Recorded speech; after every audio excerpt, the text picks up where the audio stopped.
Auburn and Georgia, the Deep South's oldest rivalry continues.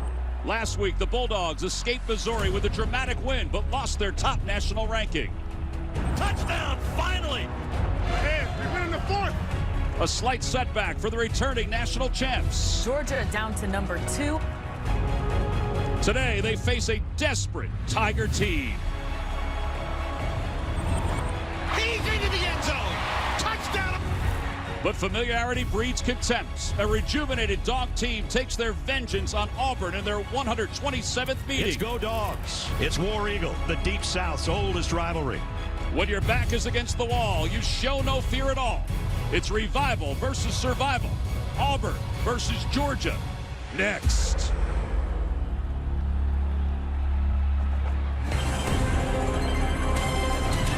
The build-up has been everything you can expect for Stetson Bennett and the rest of the Georgia Bulldogs. Brian Harsin, the head coach of Auburn, now he has been under the spotlight, to say the least, and he knows that his team is going to be spotlighted even more today at Sanford Stadium. More than 90,000 on hand this afternoon. The Home Depot is here on CBS. It's Auburn against number 2, Georgia. Hey everybody, I'm Tom McCarthy along with Rick Neuheisel. We'll hear from Sherry Burris and also Gene Steratore in just a little bit. All right, Rick, put your thumbprint on this game for us. Well, there's nothing, almost nothing quite as sacred as a Saturday in the South. I promise you, this Georgia home crowd has been looking forward to this. This is the oldest rivalry in the South, the 127th meeting we're going to get to take part in today. This is going to be a lot of fun. And the guy that will ignite things for the Georgia Bulldogs, Stetson Bennett, how about what he has done here? Well, he's a rags to riches story. Former walk-on, now being talked about as a Heisman Trophy candidate. You can see his numbers. He's close to 70% as a passer. He's got over 300 yards a game throwing the ball, but maybe they're leaning a little heavy that way. Well, you take a look at the pass plays that Kirby Smart's team has put together. Well, you can see they trust him, right? They trust him and they want him to have the ball. He makes good decisions, but they may have gone a little bit overboard. Look for them to try to be a little bit more balanced today. Yeah, in fact, this athletic offensive line produced more than 160 yards on the ground last week against Missouri. And they were there when they were absolutely needed. In the final drive, they went 40-some-odd yards in 8 plays, running it every time and extinguishing what was left of the clock against Missouri. Yeah, take a look at this. 8 straight runs to end the game against Missouri. They were behind the entire time until the end. All right, so now we flip the script a little bit over to Auburn. Brian Harsin has really been under the microscope, to say the least, for Auburn. Yeah, the narrative has been this is, this is it for Brian Harsin. But you can't tell that when you talk to him, nor can you tell it when you talk to his team. This is our coach. We're going to play tooth and nail for him. And, in some ways, it's lucky that they're on the road when it's us against everybody mentality. You can see they've struggled offensively. The last 2 weeks, they haven't scored in the second half. That's going to be important again if they're going to find a way to win today, especially against the number 2 team in the country. All right, they have their number 3 quarterback, Robbie Ashford, under center today. But he's kind of blossomed. You can see he's only averaging 141 yards a game passing, but last week over 300. Maybe it's opening up for him. He's a gifted athlete. As a matter of fact, played baseball while at Oregon. But this is a guy that's going to have to be counted on to take care of the football today if they're going to have a chance against the Dogs. Well, it is the first road game of the year for the Auburn Tigers. And for more on that, let's go down to Sherry Burris. Well, guys, think it's going to be loud down here. Auburn did. This week to prepare for that first road game, they made practice even louder. Instead of just 2 speakers at practice, they had 8 of these to try to prepare for this crowd noise. And head coach Kirby Smart told us you can't always measure the atmosphere on TV, but it becomes a very real factor. So the first SEC game here between the hedges, Coach Smart looking to use this rockin' crowd to their advantage. Well, it is a rockin' crowd. In fact, you're going to hear an explosion as the Bulldogs take the field here this afternoon to take on the Auburn Tigers. They're 5-0 and 2-0 in the SEC. They have not lost here in Georgia to Auburn since 2005. You want atmosphere? We got atmosphere here in Athens. Come on back.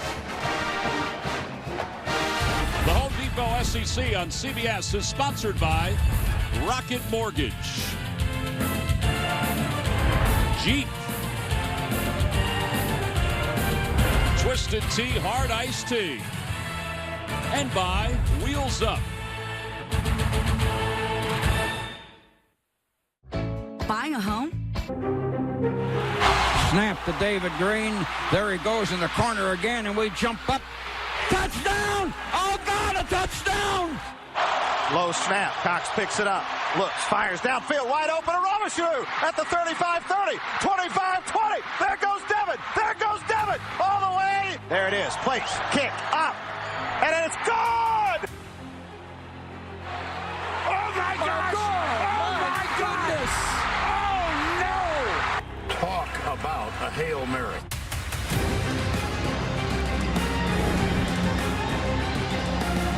Well, the Deep South's oldest rivalry has had an awful lot over its 126 different games. Georgia leads the all-time series, 62 wins. They've won a lot recently, 16 of the last 21 games.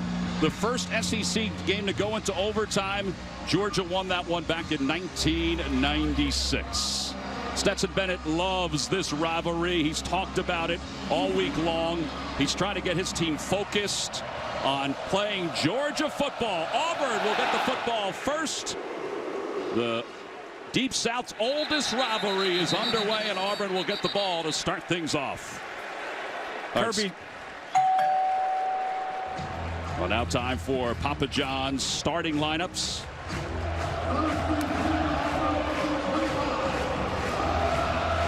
Robbie Ashford, the starting quarterback from Hoover, Alabama. He went to Oregon, wanted to get closer to home, so that's why he transferred to Auburn.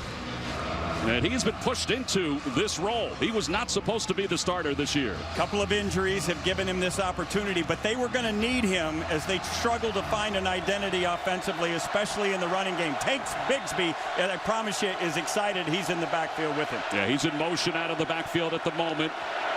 Ashford out of the gun. Pressure coming up the middle. They give it to Bigsby. He's got a blocker, and he is shuttled out of bounds pretty quickly. Kamari Lassiter makes the tackle. Let's take a look at Auburn's starting lineup. Now, Bigsby's the key for everybody. He runs hard, and he runs hard even before he gets to the line of scrimmage. If he's not the best running back in the SEC, he's close to it. And as he goes, so goes this offense. The front five, that offensive line have got to make some holes for him for Auburn to be successful today. It's led by the center, Brandon Council, who was moved to center just a couple weeks ago. A gain of 3 on 2nd and 7. They give it to Bigsby again. He's into some traffic, and he gets up to the 29-yard line. It'll be 3rd down. All right, so let's take a look at the Georgia defense. You know, Dumas Johnson has had a heck of a start to this year. Noel Smith is the vocal leader. Dumas Johnson, he is the guy that gets things done at the backer position. When you think about the guys that he's having to replace, right? N'Kobe Dean, Channing Tindall, Quay Walker. That's a lot expected for this linebacker position, but he's off to a terrific start this season. He's taken such a leadership role for the Bulldogs. It's 3rd down and 6. Ashford again out of the gun. Bigsby next to him in motion. Ashford looks left, hitches, he can run, and he dives forward. Dangerous, but he looks like he's close to a 1st down. This is exactly what they want from Robbie Ashford. They break and get into empty, which means you can see now it's just a 5-man box, and he moves the middle linebacker with his eyes and is able to use his speed to get the 1st down. It is a 1st down up to the 35-yard line. He gets it to Bigsby again. Bigsby is met behind the line of scrimmage and snuffed out almost immediately. If Brian Harsin could have his way, he would be able to run the ball on 1st down all day long, but it's just not going to be the case. They're going to have to mix in some throws, some play action chances to stay ahead of the chains. 2nd down and long is going to be a tough call for Eric Esau, their offensive coordinator. JDJ in on the tackle for the Bulldogs. He got some help, though, too. It'll be 2nd down and 10. Little shifting on the defensive line. Whistles blow and flags come up. That shifting may have caused Auburn to jump. This is what can't happen for Auburn.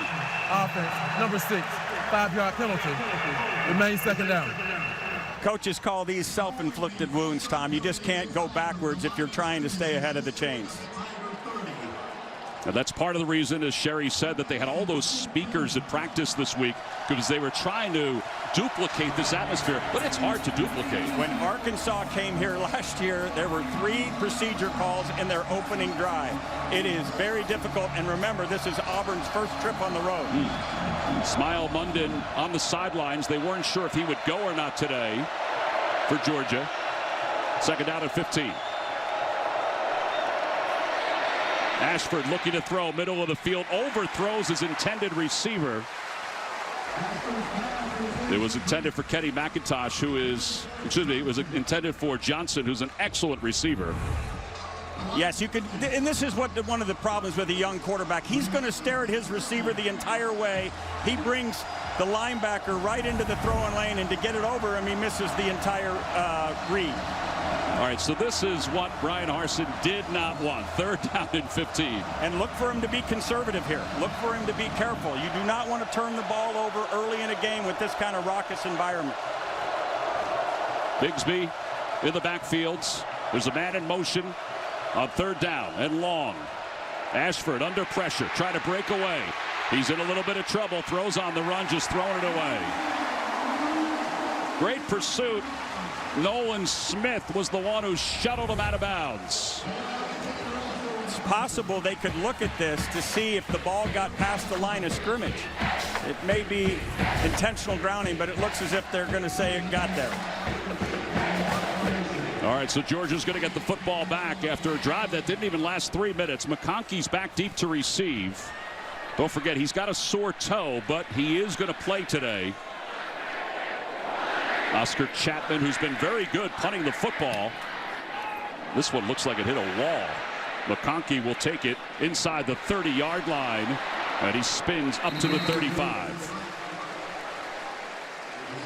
So the Georgia offense will be out for the first time today, led by Stetson Bennett, when we get back. More truck. Scoreless here in the first quarter. In Athens, Georgia. Time for our starting lineups presented by Papa John's. And Stetson Bennett, really enjoyed talking to him this week. In fact, I think Sherry Burr said it perfectly. He was thoughtful with his answers when we asked him questions. He's in heaven. I mean, he always dreamt about being a Georgia football player, and to be the starting quarterback and to be a national championship starting quarterback, he's in no hurry to go to the next level. No. He can stay right here as long as they'll have him. He has back-to-back games with a passing touchdown, but his legs need to help the Georgia Bulldogs here this afternoon and for the rest of the year. And by the way, we talk a lot about Brock Bowers, who's an outstanding tight end. Keep an eye on Darnell Washington, number 0 for the Bulldogs. I thought he had an excellent game last week against Missouri. They have a couple of unicorns playing the tight end position.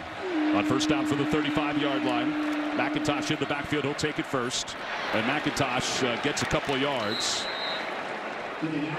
That was an offensive, beautiful play by Nehemiah Pritchett here. As we look at the Georgia offense. We just talked about Kenny McIntosh. Listen, he's one of the great Georgia running backs. We've had a slew of them over the last decade. But what makes him special, he's a weapon out of the backfield. Remember James Cook from a year ago? He's already got 22 catches on the season.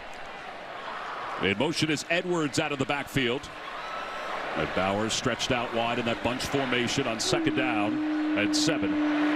Stetson Bennett with quick toss, and it's in and out of the hands of Bowers, incomplete. It'll be third down. All right, let's take a look at this Auburn defense. They've kind of changed it up a little bit. They're going with what they technically say a 4-2-5 in the setup. Well, because they're playing so many spread offenses, right? It's basically nickel defense, and their leader is Derek Hall. Derek Hall had 3 sacks in the Iron Bowl a year ago. He's a gifted guy, but now they're playing a little Where's Waldo with him. Look for him to move all over the place, trying to find the right matchup. And don't forget about Colby Wooden also. Wooden's on the left side. Hall's on the right side. McConkey's in motion for the Bulldogs on third down and 7. Bennett, pressure's coming, steps up in the pocket, loops it to McConkey, and McConkey shy of the first down. Donovan Kaufman, the sophomore from New Orleans, makes the tackle.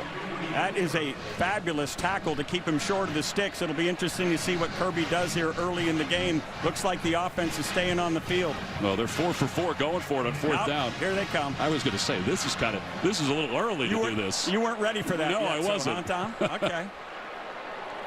When you have a defense which has the kind of strength, especially against an offense that's struggling, this is the right play to play field position this early in the game. Don't forget last week, Deontay Scott muffed a punt and a kickoff. He's been fielding them all week long. He calls for the fair catch and dives forward at the 15-yard line. Well, open possessions for both teams on their initial touches this afternoon. Second opportunity for the Tigers when we return. To say it's been an uphill battle for Bryan Harsin and Auburn is an understatement. But how can they pull off an upset today? Well, they've got to shorten the game, right? Make this as few plays as is possible so that they can, keep their depth. Keep Robbie Ashford upright. His backup is throwing 3 passes, right? So you want to keep him. You need him to his legs to get it done. And we'll talk about these others in just a moment. And obviously, turnovers are so important on first down from the 15-yard line. Off the play fake, Ashford throws on the run. His throw is incomplete.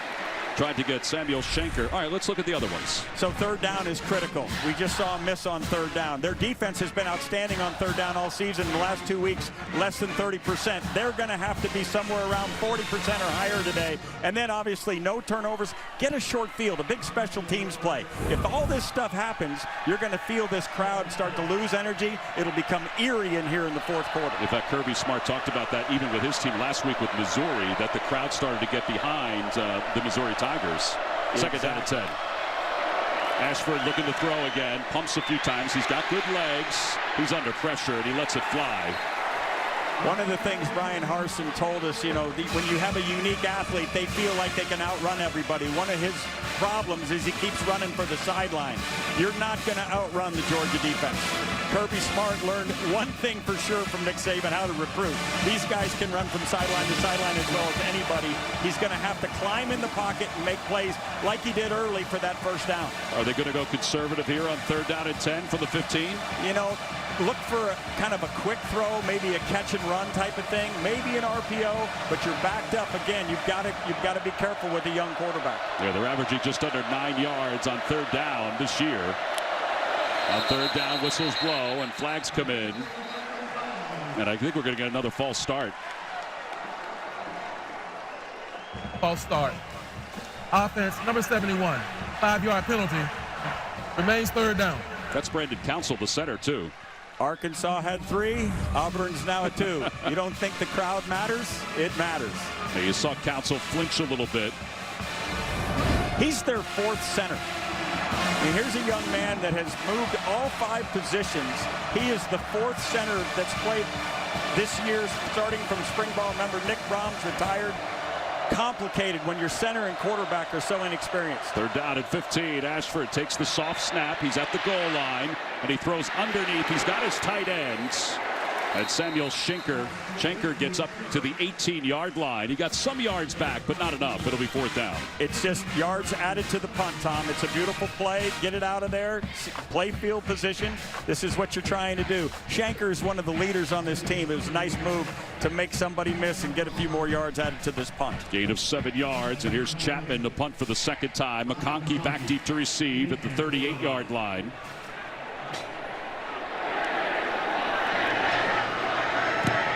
Lets this one go. McConkey calls for the fair catch. This is going to be good field position for Georgia. He fumbled it! And it looked like he may have fallen on top of it. Now, that would have been disastrous for the Bulldogs, but it would have been part of what you talked about, the anatomy of an upset.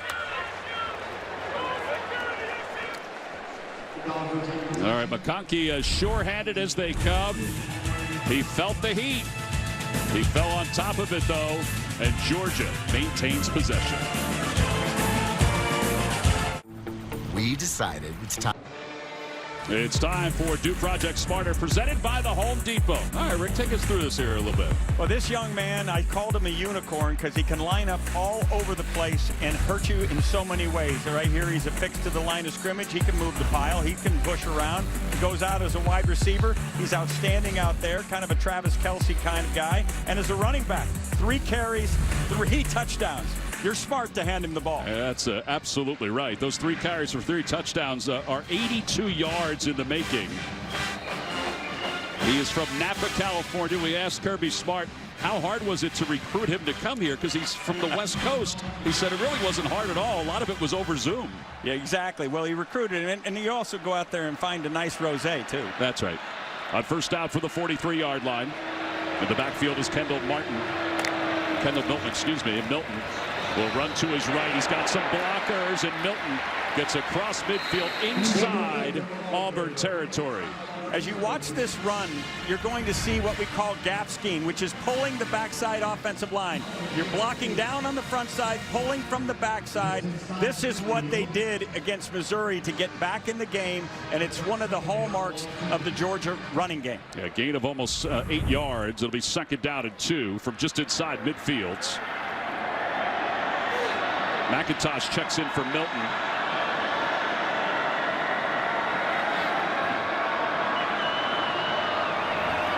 Roseby Jack Saint is on the near side wearing number 1. Bennett throws to his left from McConkey, and McConkey's got a first down to the 44-yard line. DJ James in on the tackle. This is the maturity that Stetson Bennett has as a quarterback. He was looking for a wheel route out of the front side. He doesn't get it. He comes all the way back to the other side, finds his pal Lad McConkey, and makes a play. When you can get through your reads as quickly as he is, it's easy to call throws, which is why they may be a little top-heavy in that department. In motion out of the backfield is McIntosh on first down just inside the 45-yard line. Quick toss to McIntosh. He grabs it out of the air, but then he's met immediately. Well, that is excellent pursuit by the Auburn defense. Jason Jones was there. This is one of the problems when you're trying to throw it quick from the gun. You can see he didn't have the laces here. He's just trying to catch the ball and throw it. It's like a hot potato, and you can see how it wobbles in the air. And this is a great job by McIntosh making the play in traffic. Yeah, Marcus Bragg was also there to make that play for Auburn. Kenny McIntosh, 22 receptions. Most receptions by a running back through 5 games. Look, Garrison Hurst on that list. Bowie's on that list. They throw it to him again. McIntosh, nothing there. DJ James just pushed off his block to make the tackle. Fantastic job by DJ James. He becomes the edge defender because this is nothing more than a sweep. They just threw it out there, had everybody out trying to make plays. DJ James has to get it back to his help. Does an unbelievable job of getting this back down. It's funny, too. Roseby Jack Saint came out of that pile for Georgia and said, my bad. That was my fault on the block. On third down, Bennett has plenty of time. Zips it to his left, and it's incomplete. He was trying to find Bowers, but Donovan Kaufman broke it up. Second big play by Donovan Kaufman. He's made the tackle on the last third down to stop the drive. Here he goes up and gets the ball away from Bowers. Outstanding third down defense, which we said they were playing in the last 2 games coming in. Jeff Schmedding, the defensive coordinator in his second year. He was the assistant head coach last year and linebackers coach, came from Boise State. Scott is back deep to receive. He calls for the fair catch, and he grabs it at around the 5. All right, so not a whole lot of offense so far, but certainly enough excitement. That's right, Georgia, Auburn, it brings itself.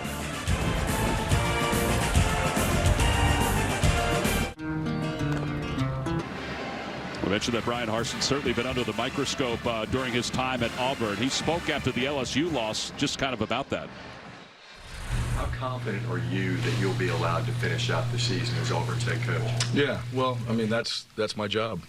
You know, every day is to show up and make sure that I'm prepared and that we get this football team prepared. I mean, that doesn't change. So we'll handle what we can control. We'll work on the things that we can do to get better. And then we'll go out there and get ourselves ready for this next week, learn from this game, and move on to Georgia and get ready to play them. Yeah, we asked Brian Harsin about it. He said, control what you can control, essentially, is his message to his team and really to his family as well. Listen, the narrative out there is this is fait accompli. This is just a matter of time before somebody else is in charge of Auburn football. But don't tell that to the staff, and don't tell that to these Auburn players. They are fighting tooth and nail, and that's why it's interesting to see them in this us against everybody else on the road. Ashford hands the ball off, and some positive yards up across the 10-yard line. Nolan Smith makes the tackle. You know, Brian Harsin told us, you know, there's the timeline. He told us that when he was at Boise State, he was the offensive coordinator. They were unbeaten. He kept getting phone calls from some guy telling him how bad he was at his job. He said, so if you're good, you still get people that criticize you. If you're bad, it's still the same. Sean Kugler, his old coaching mate, who's now the offensive line coach there for the Arizona Cardinals, became, hey, who is that guy? Yeah. He went and handled it. Yeah, he went and found him. He needs Sean Kugler, but there may be more than just one guy calling right now. But heck, how do you calm him down? You go win on the road at Georgia. 3rd down and 2. Big play here in the first quarter. 6:15 to play. Ashford, he can run for the first down. He's going to get the first down and more as he dives forward close to the 28-yard line. This is vintage Ashford. This is what a running quarterback will do for you. He's looking for a little stick route there to the left. Nothing gives. And you can see how gifted he is as an athlete, running right around Ryan Davis right there at the linebacker position. Yeah, Davis had him in his sights, but just couldn't wrap him up. So 2 carries, 22 yards, including 16 on the last one. On first down, he throws. Pass is incomplete.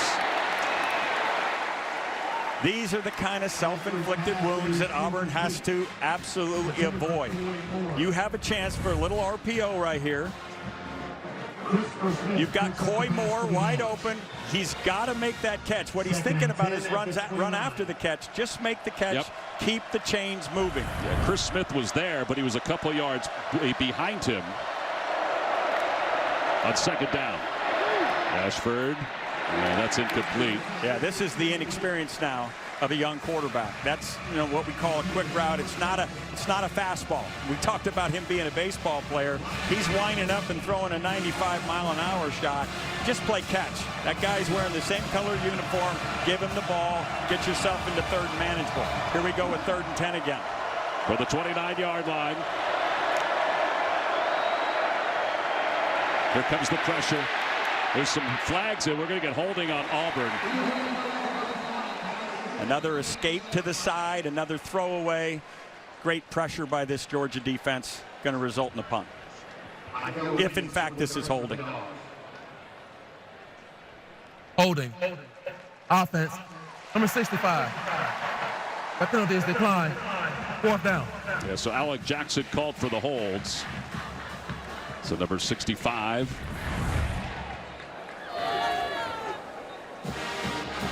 Take a look. He's going to be the one that comes off the double team. I guess it was the center. And then he tried to give it the wings. I didn't do it. That's my favorite. Those offensive line. It wasn't me, Coach. No, we've got flags coming in. We have movement again. They average 54 yards of penalties, but that's their number third. 13. 5-yard penalty. Remains 4th down. 3rd false start, Coach. Yeah. It's hard. I mean, listen, first time on the road, you're playing with a new. Now, this isn't a new center as the long snapper, but it is complicated when all your machinations now are being done in noise. Chapman gets this one off. McConkey pushed back to the 31-yard line, trying to make a man miss, and he does make the first one miss, but the second one, Martin Lester is there to take him down. Get nonstop sports news, expert picks, and the biggest highlights on CBS Sports HQ, the free 24/7 sports news network. Download the CBS Sports app to watch. We talked about 3rd down proficiency, both offense and defense, for Auburn to stay in this game. First down's the key down. If they do not do anything on first down, then second down almost always becomes a run. That gets snuffed out because they know you're going to try to run the ball to make it a shorter 3rd down, and they've been left in a lot of 3rd and long situations. For Georgia, just 21 yards on the first 2 possessions. They hand the ball off. Robinson breaks a few tackles and gets out toward the first down marker. Zion Puckett made the tackle for Auburn. Beautiful tackle by Puckett, but here's that gap scheme. See the pullers. The first one will kick out. The second one will lead through. And what a beautiful thing. Downhill football, and I promise you, Kirby Smart is going, that's what I'm talking about, boys. Downhill football. He's got 4 different running backs that he rotates in. That was Robinson, the freshman. This is Edwards, the junior, who's in. Dejon Edwards. He also can catch the ball out of the backfield. He was great in that final drive against Missouri. And they give it to him. He's got the first down and more. Inside Auburn territory, lowers his shoulder and gets to the 35, and the pile is moved down to the 30-yard line. You hear this crowd? You see that offensive line go down and finish the job? Just beautiful. All right, we've talked about gap schemes. Now this is zone. You're going to just everybody moving. You keep picking people off, and the running back finds his lane. It's one cut and downhill. Edwards is beautiful. Look at him lower his pads to finish the drive, and here comes the artillery to move it. Gain of 27 yards. It's first down, close to the 30. Bowers in motion. And they hand it off again. Edwards, and Edwards spins. Let's go down to Sherry Burris. As this week, quarterback Stetson Bennett reminding his team they're still Georgia. And what he meant by that was they're the run through your mouth, make you remember them kind of team, and particularly wanting to look like that old school Georgia in your face. We're still used to seeing them run the ball, and Stetson reminding his guys this week, mentally think like you're at practice in this game already against Auburn. Yeah, he did assure us that we would see that this week, and on that particular play, we certainly did. On second down. Bennett. Oh, there's the big old tight end, Darnell Washington. He is a load. And he gets close to another first down at the 21-yard line. How about his size, Coach? 6'7", 270. Poor Donovan Kaufman did all he could to try to make that tackle. As they hurry back up to the line of scrimmage, they went to Las Vegas for him. So it was wine in Napa and roulette in Vegas to get these unicorn tight ends. There's Milton, and a flag comes in. Milton has a first down for the moment, but we'll see who the penalty's against. It was thrown in the direction of Darnell Washington. Kendall Milton from Fresno, California. Georgia, primarily from the southeast, will recruit, but when they take that plane and go across, everybody's paying attention. Kirby Smart, one of the best recruiters in all the land. I wonder where he learned it.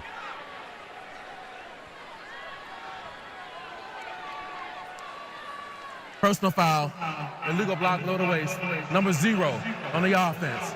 15-yard penalty, remains third down. All right, so Big O, as they call him, is called for that penalty. He's hard to miss. You can see him coming across. This is that zone block. They do not want you going into guys' legs anymore. They're trying to protect everybody with the knees. He's going across. You've got to stay up on that block from now on. Yeah, Kirby Smart counseling him on the sidelines. He said, listen, he goes, the kid has done a great job. He's understood what he needs to do to be on the field. He's taking care of his body. He's in the film room, all those things. Those fundamentals have changed while he's been in school. Yes. That rule has changed while he's been in school. Third down and 15. Free down. Bennett toward the end zone, and it's incomplete. And it looked like Auburn did jump. Again, sophistication, right? You've got experience. You're an old hand. Outside. Defense. Number 29 in the neutral zone at the snap. 5-yard penalty. Repeat third down. Everybody uses the clap now for snap counts. They say you can hear that amidst all the noise. I'm still kind of befuddled by that, but that's exactly how they do it. And you can see that clap got the defense to jump. Yeah, it was Derek Hall who jumped. The whole Where's Waldo thing, he was on the inside. Now he's lined up on the near side. Empty formation, looking like some sort of man free. Donovan Kaufman kind of coming up, and there's the quarterback realizing it. Third down and 10. Kaufman is shuttled away. Bennett throws low, and that's because Hall was there pressuring. So was Colby Wooden. This is a throw Stetson Bennett wants back. He did a great job of maneuvering in the pocket, but he's got a guy coming across. You can see him right there, and he just doesn't get it. Just doesn't get it done.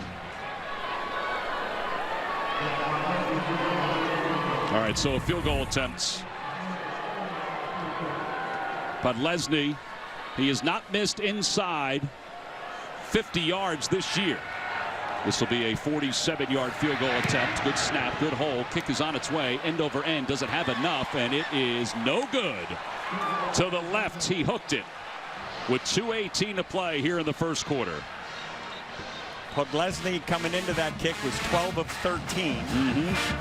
So here you go. Auburn finding a way to get another drive with no points. Looked like everything was clean. Bennett handled that snap. Pressure was coming, though, by Kaufman.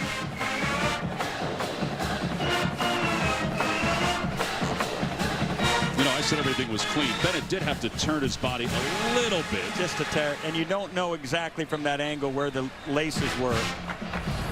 But an inspired Auburn defense. They're playing great right now. All right, so they get the ball back offensively. Ashford at quarterback. Jarquez Hunter in the backfield. Ashford looking to throw, looking to run. He roams, and he'll take it himself, and he'll get close to a first down.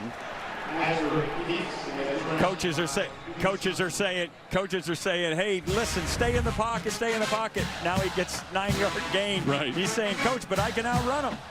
Yeah, Nolan Smith, number 4, was coming. This was what we call a mesh pattern where they're crossing, and he really had guys. But again, such a young player. They were saying it's just now getting where his eyes are downfield. With this Georgia rush coming at him, you can understand why you might be seeing a little red.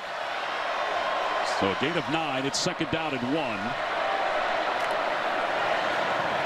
Hands the ball off. It's Hunter. And Hunter gets close to a first down, but there is a flag down. Ryan Davis makes the tackle for Georgia. They love Jarquez Hunter. Holding. Offense. Number 65. 10-yard penalty. 2nd down. Well, Coach, you were on the sidelines for a long time. I mean, how much is this killing a head coach with all these penalties? Self-inflicted wounds. Sitting there, 2nd down and 1. Let's move the chains. Let's make the game shorter. Let's win the game of possession time.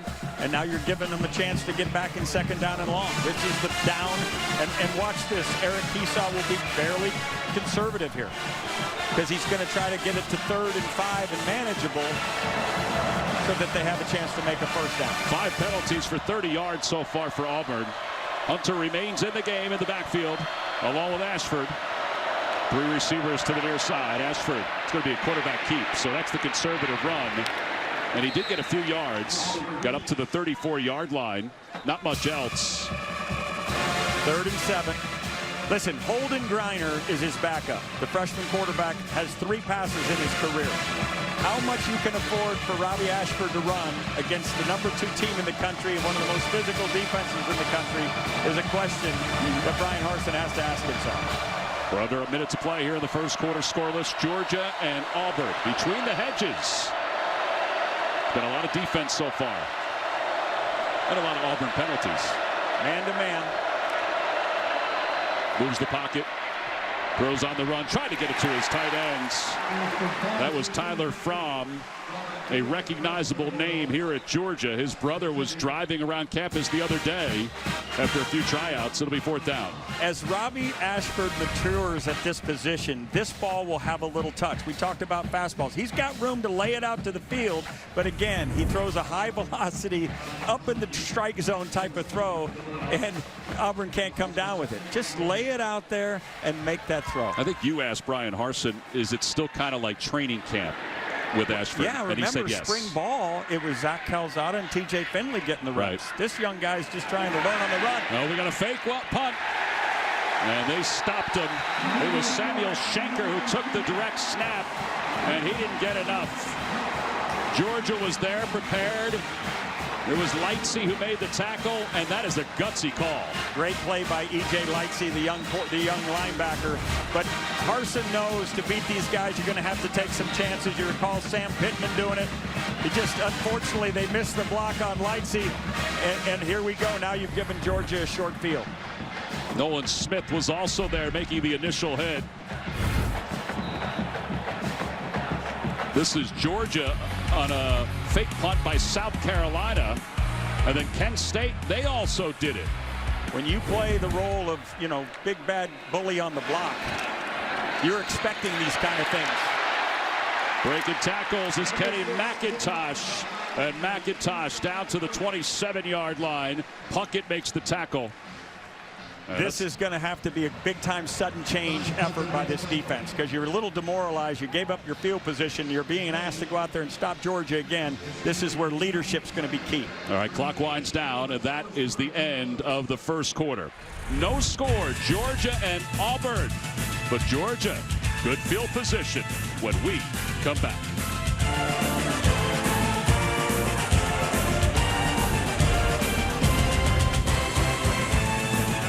There's no moral victories in college football, but Auburn has held Georgia scoreless today. They'd only been tied for 11:43 last week against Missouri, so 15 minutes already today.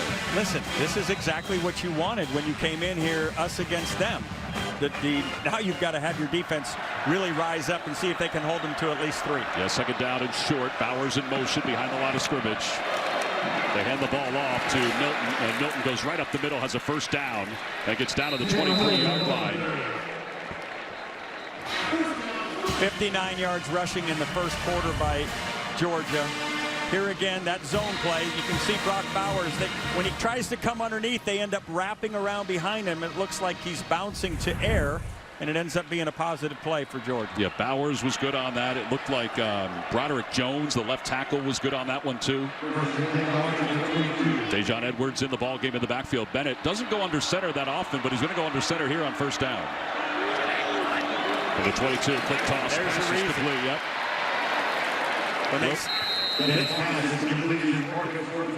This is what we call a smoke route. Okay, you come up, you've got a run play called, but you see them giving that kind of ground. You saw what happened when he tried to throw quick from the gun. He couldn't get the laces, so get under center, and you get the ball to your receiver there, Rosemy St. Jack. All right, so red zone has been a topic of conversation for the Georgia Bulldogs after their 7 for 7 against Oregon. Look at this. They're tied for 99th in the last 4 games in the red zone. McConkey's in motion. They hand the ball off. Edwards. He bounces to the outside, and Edwards gets down close to the 10-yard line. Oh, he's still on his feet. He gets to the 5. He keeps his feet moving. More yards for the Bulldogs. Nothing gets this crowd juiced than the infantry arriving and moving this pile. Holy smokes, there is the gap scheme. Come downhill, looking inside. Great eyes, great pad level, and now watch, here they come. And there they go. It's a gain of 10 yards, and it was a gain of 5 after the pile.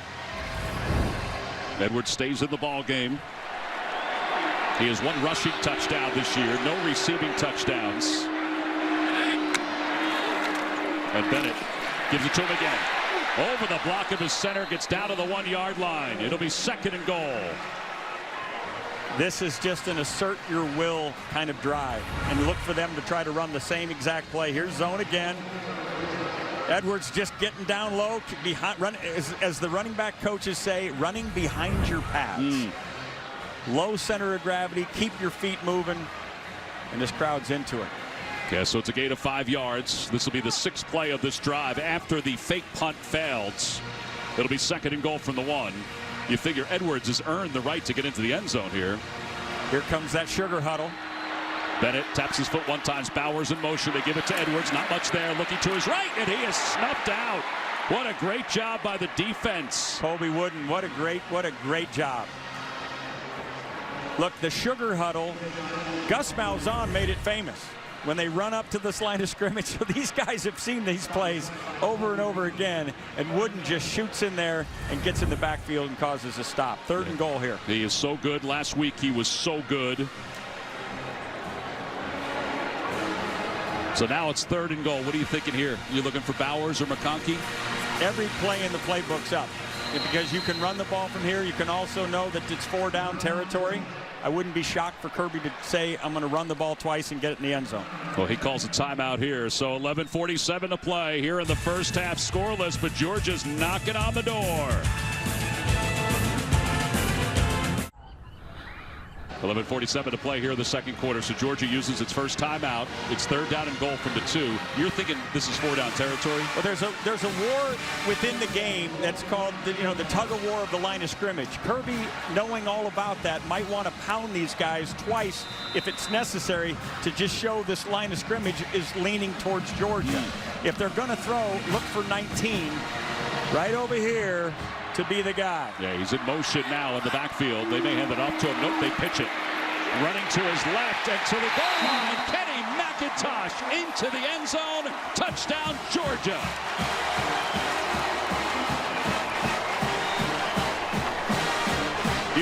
Beautiful scheme here. They know there's a Where's Waldo going on that defense as to where 19 is. They move him into the kind of offset fullback position. He gets enough of the edge defender to get McIntosh into the corner of the end zone. Yeah, he found Simpson and cleared him out, and once he did that, McIntosh was in for his 3rd rushing touchdown of the season. The running game dominated this drive. Edwards had 45 yards by himself on this drive. And the point after is good. But Leslie is now 23 of 23. And this was all after the fake punt by Auburn. Did it work? You're trying to win a fan base over. You don't want to find yourself rolling the dice and coming up snake eyes. Georgia up 7-0.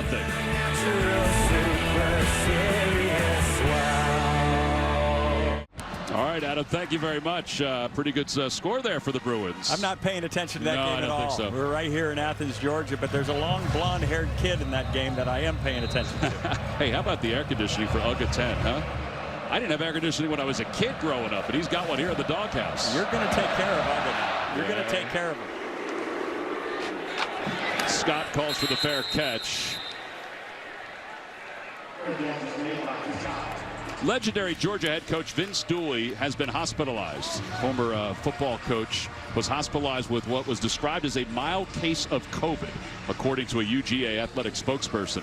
Dooley was supposed to make an appearance at the UGA bookstore today, which is what he normally does, and it's always great to see him.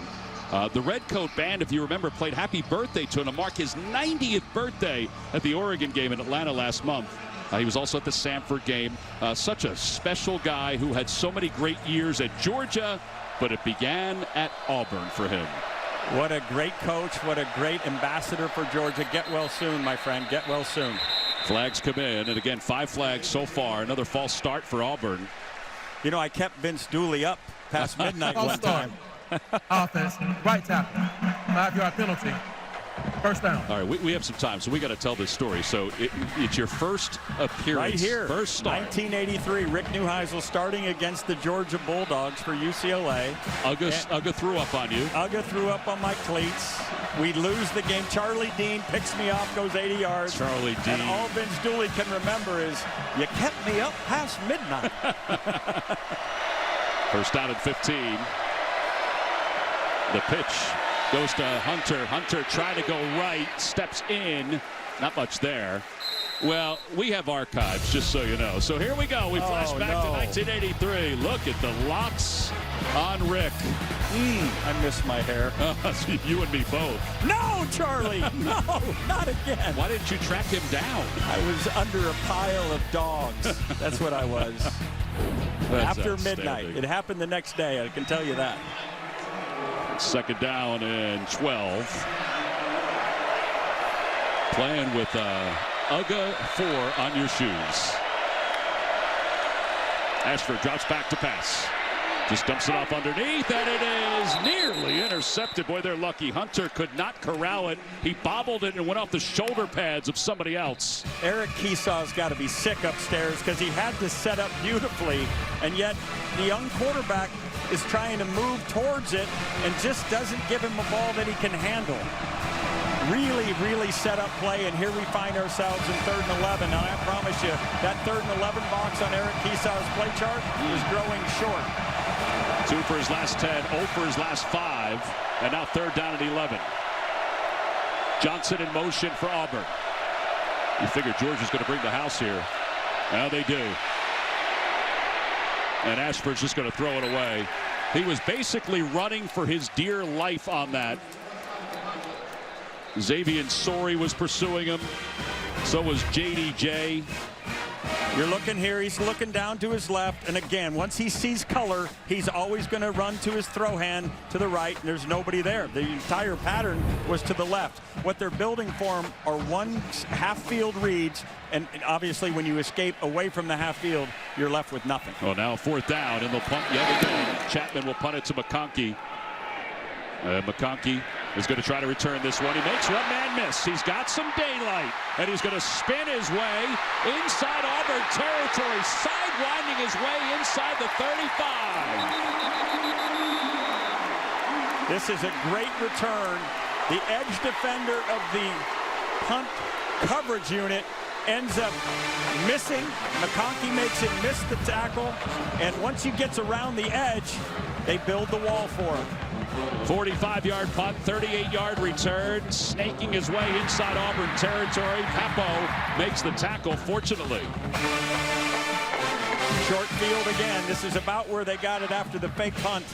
You cannot hand the number 2 team in the country short field. Yeah, really good. Expect to be able to talk about it after.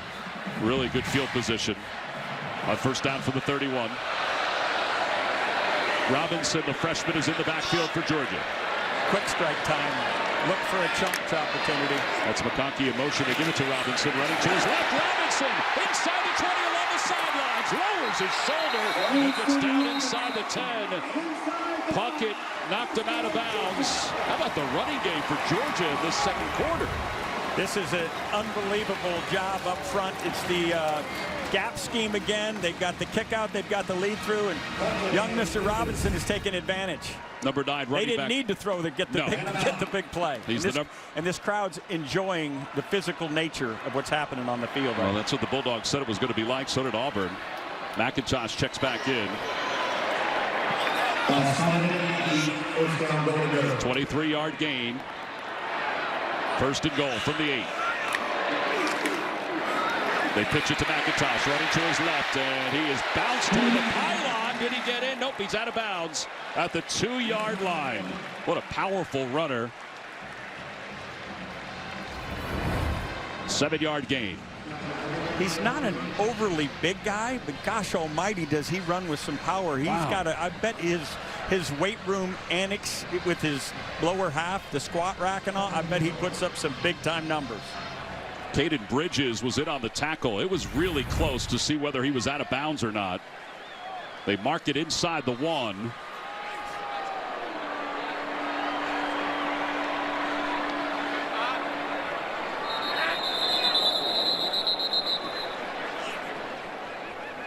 Yeah, this play is blown dead.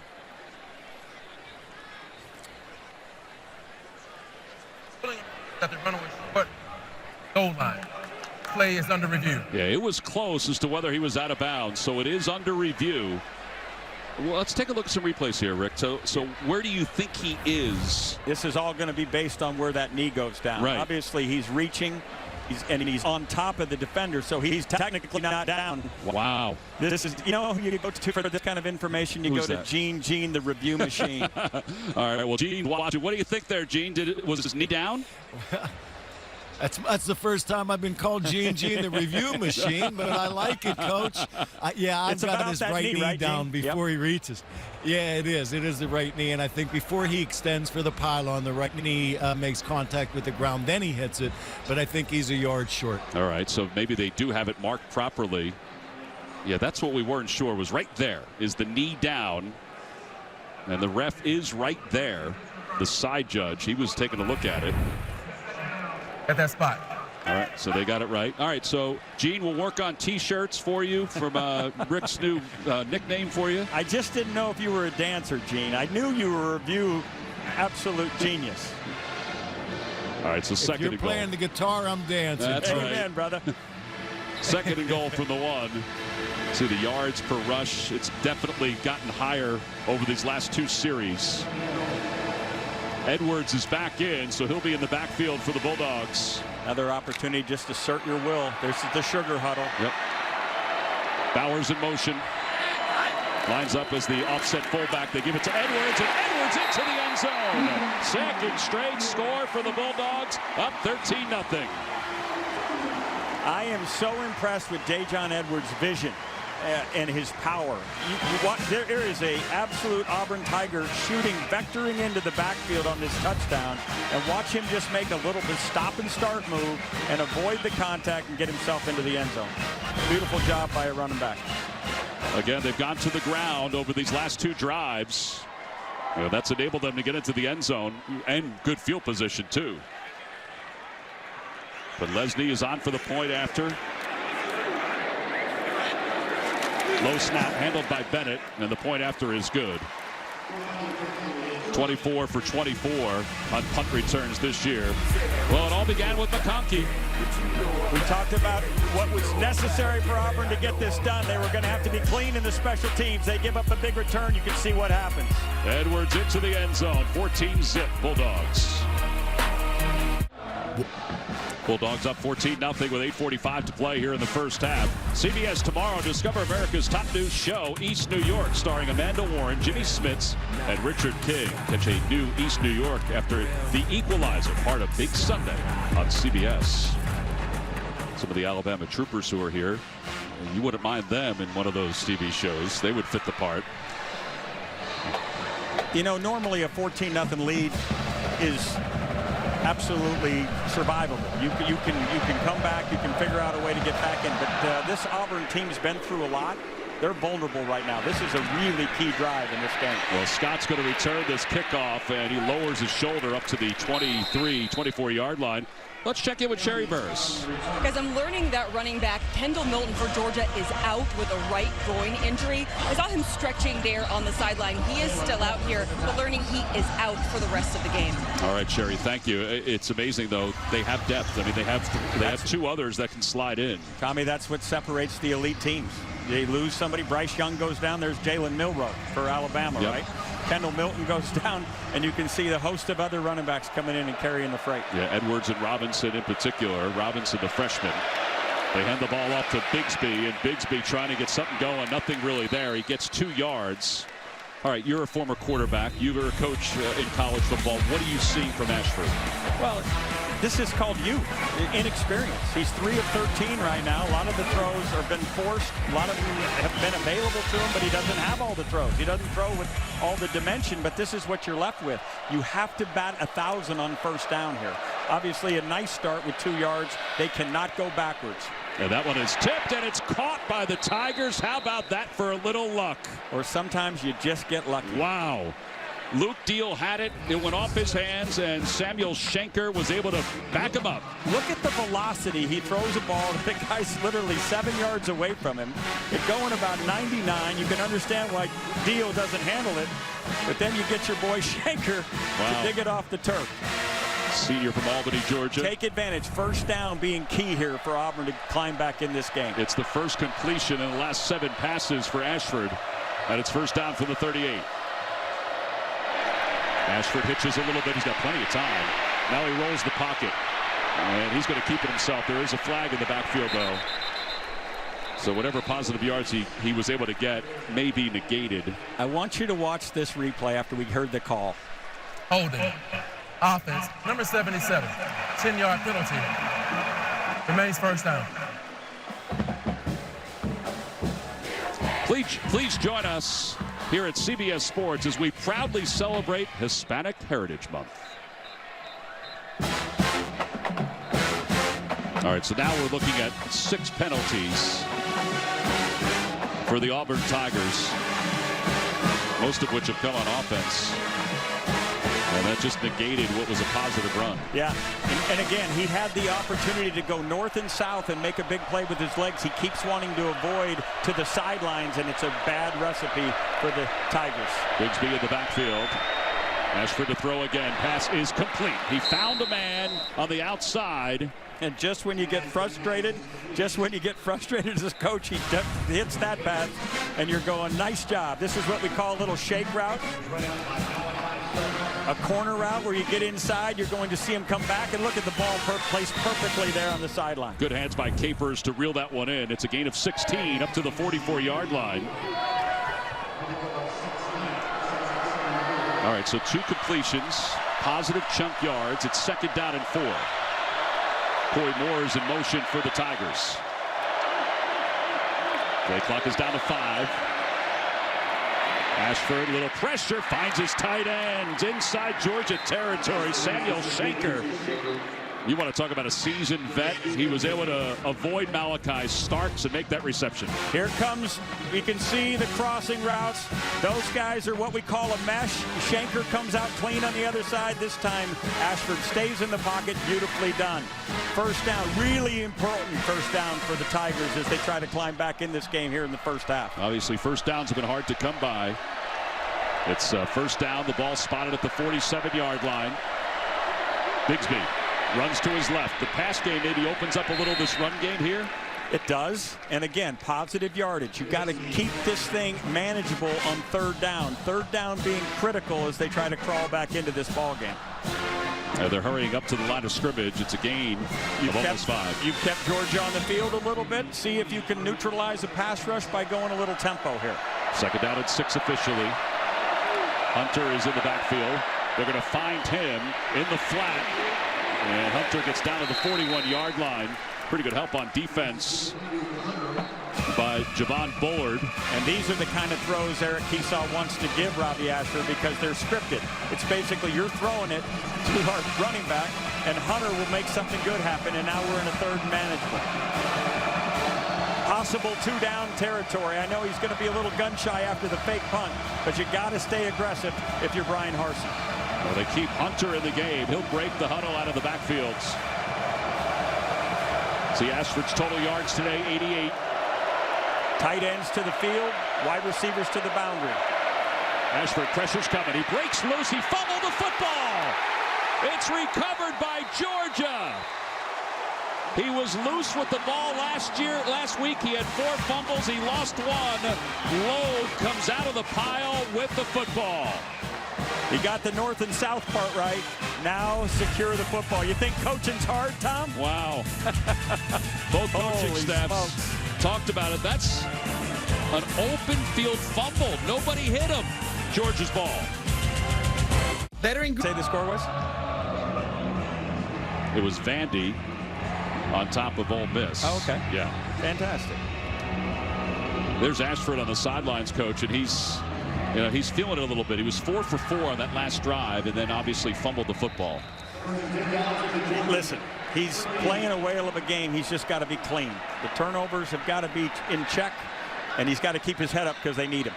Kenny McIntosh in the backfield. You're thinking Georgia's going to run the clock out here as much as they can? They are going to try to take all of this 4 minutes and 42 seconds. Just a controlled drive using both run and pass. Gain of almost 2. So here's the fumble. Nobody's even near him. There are so many coaching points when you're coaching a quarterback, and there's so much going on in his head. He was right to go north and south, but now as you do so, you've got to tuck the ball away. And you can see, obviously, he knows he's let his teammates down, and now they're trying to just say, hey, look, you're our guy. Go out there and stay within yourself. They're minus 10 on the year now. 15 fumbles, 5 lost fumbles. He had 4 last week, lost 1. Second down and 8. They hand the ball off to McIntosh. McIntosh running right. Let's check in with Sherry Burris. Guys, Robbie Ashford just looking dejected, like you said it, when he came down here on the sideline. He put his hands in his head, eyes closed, really just deeply breathing. And even before that, Coach Brian Harsin came over, really looked like he was explaining something with his hands. But he did ask him at the very end, saying, you okay? He did nod, but you're seeing him now, just Robbie Ashford looking really disappointed after that fumble. Yeah, he's a young kid. Obviously, he was at Oregon for 2 years, but didn't play at all. Play football at all. You talk about quarterback skill sets. One of the best skills you can have is amnesia. Oh, yeah. Forget and go do it again. Third down and 3. Out of the backfield, it's McIntosh, and McIntosh knocked out of bounds by Derek Hall. I think he's short. Interesting decision here for Kirby. Obviously, you're leading in the game 14-0. You can pin this team down close. They got a punt here, don't they? Yeah. I think they will, yes. Thorson's coming out, the freshman.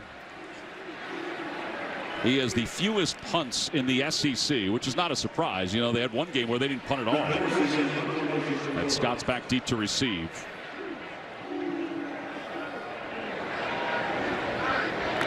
On 4th down and 2.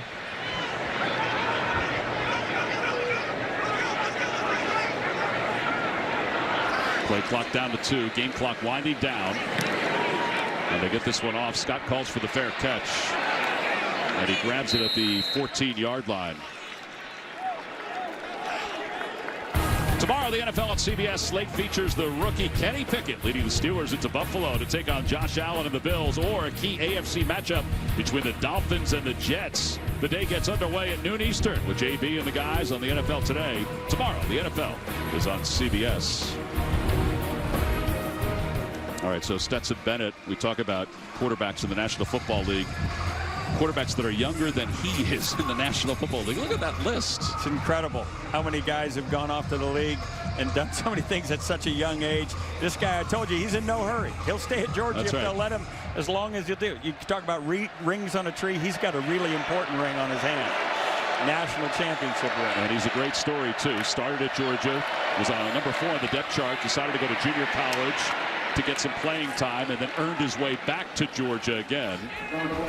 Pretty good run there. Chris Smith with the tackle. All right, so here are the first 6 possessions for Auburn. They've been busy in the punt game. Again, the penalties. If we go back and go through each of those drives, you're going to see a 5-yard or a 10-yard penalty taking them backwards that ends up stalling them out. This is a perfect example of a great first down call. Now, this gives Keesaw a chance for a chunk play. Is there something, because we can make the first down on 3rd and 1. It'll be interesting to see if they use any with only 2 minutes left in the half. Yeah, 2nd down and 1. Clock winding down, and that's going to be another penalty. So that's going to be 8 penalties now against them for 50 yards in this first half. I put my hands on the top of my head because I can only feel the frustration of this coaching staff. 5-yard penalty. 2nd down. Yeah, this is hard.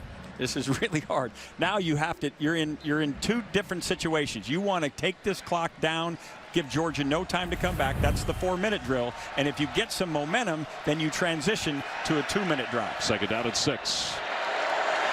Ashford steps up in the pocket, not much there. And he just zips it to the near sideline. It's incomplete. And it'll be 3rd down. Here you can see the youth again. He's out, getting to the sideline again, and this time he throws the ball 100 miles an hour instead of just understanding he's in a moving car as he sprints. Just lay that ball out there and make it catchable. Clock stops now with 1:36 to play. It's 3rd down and 6. Bigsby's in the backfield. They need to get to the 24 for a first down. Their average yard to gain on 3rd down is 9. He fumbles the snap, and Auburn's able to fall on top of it. Zierer was able to track it down and get it out of bounds. You've got a 4th-string center. The 4th guy playing that position. You've got a freshman quarterback, and they're struggling right now in hostile territory. Not a good combination. It'll be 4th down for the Auburn Tigers, and they're lucky that they're going to get a chance to punt. I'm your Uncle Cooper. 1:31 to play here in the first half. Georgia will get good field position off this punt. Ladd McConkey just came over to talk to Kirby Smart about something. And he's back at the 45-yard line of Auburn. And for Chapman, he is punting from the back of his end zone. He gets a good punt off. And McConkey goes all the way back and fields it at the 36-yard line. He's making a few men miss. Man, he has got some moves, doesn't he? And he's up to the 46-yard line. He made a lot out of that one. Coming up on the Geico halftime report, Adam, BJ, and Houston will break down the first half and have highlights from around the country. That's some good games so far today in college football. Saturday is the best. All right, so they're starting at the 46-yard line. Georgia is, coach, and they're averaging at their own 47. So they're right there. They're literally 30 yards away from field goal range. They've got 1 timeout. They want to keep that in their pocket for a field goal, but there's no need to get one-dimensional here. They can use draw. They can use quarterback draw as they try to put themselves in position to score again. Podlesny's long for his career is 53 yards. That was a few years ago. Bennett looking to throw, looking long, far side of the field, has Bowers, and he overthrew him. Brock Bowers had gotten free. Puckett was in on the coverage. Stetson Bennett wants this one back. When you get a guy this wide open, you can see Bowers at the top of your screen. He's going to run what we call a slot fade. When you get the guy this wide open, you just got to put a little more air underneath the ball, Tom. Oh, yeah, he broke free. A little crisscross. We asked Stetson Bennett if Bowers is better than he thought he was going to be. He said, well, yeah. Said, I watched a couple games last year and thought, he's got some pretty good moves. On 2nd down and 10. He'll throw to the middle of the field. He throws it up for Bowers, deflected, incomplete. He did tell us that that's the kind of throw that he trusts Bowers to go up and get. That was definitely a confidence throw that this guy can make it. You can see him right here. He's running right down the middle of the field, and what he's going to try to do is throw it to his back shoulder. But this is beautifully covered by Auburn, and as good as Brock Bowers is, he can't come down with that one. What was interesting is that Todd Monken said he's a better running back than he is a receiver. That's the typical unicorn. Or the atypical unicorn, I guess. 4 different guys touched that football. Kaufman was the last one. It's 3rd down.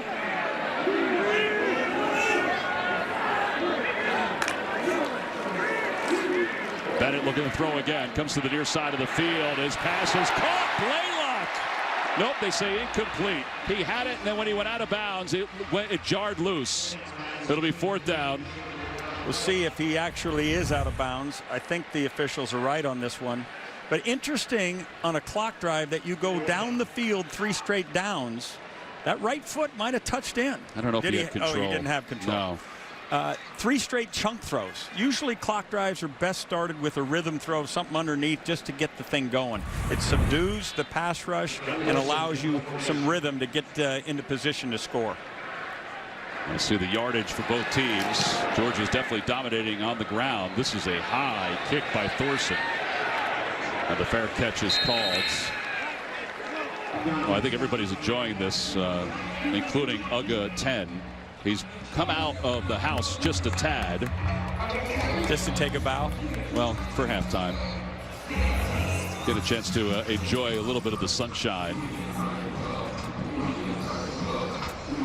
It was Uga 4 that got me back in 1983. The dog of the decade? The dog of the decade, yes. Here's some info on Uga. First introduced in 1956, travels with the team and stays in the team hotel. Why wouldn't he? Receives a varsity letter every year. And nicknamed Q.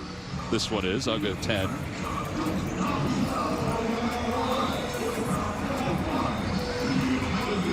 What do you think Auburn's going to do here? They're going to play conservative with 50 seconds left. I mean, they don't have a lot of room between itself and the goal line. Georgia just has the one timeout. I think they've got to be careful, but obviously here they are going with it. Yeah, whether this was a scripted run, I don't think so, because everybody was running routes. But Ashford, again, north and south, this time he took care of the ball. And he wants to get the offensive line up to the line of scrimmage. They've got all their timeouts. There's time. It'd be interesting. Now, the clock didn't start. That if they were going to use them, they should have used one right there. 30 seconds left to play in the first half. Ashford throws to his left, incomplete.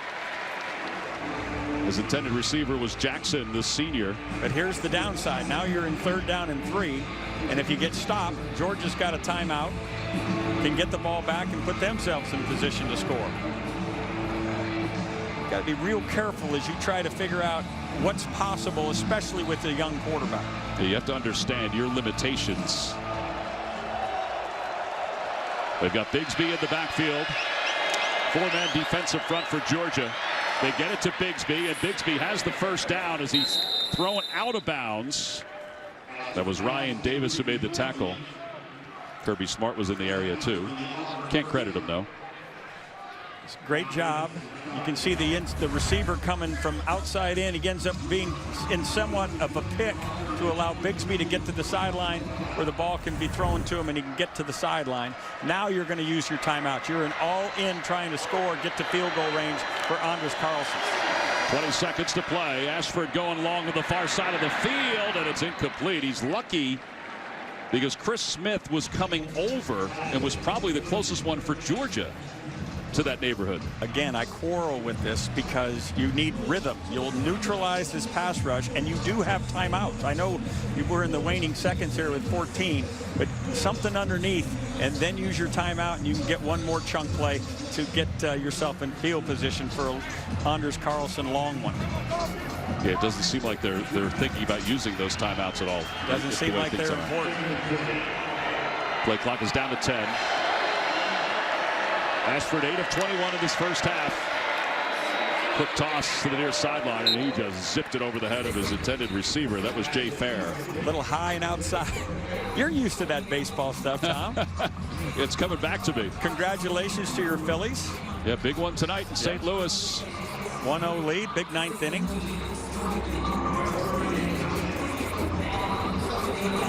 All right, so 10 seconds left. Reminder, Georgia will get the football to begin the second half. And up top, 14-0 here using their run game.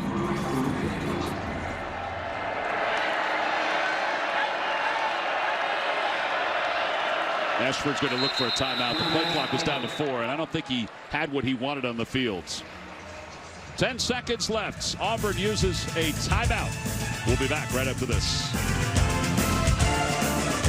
On an angsty Fansville. Buckets left to play here in the first half, along with Rick Neuheisel and Sherry Burris. I'm Tom McCarthy.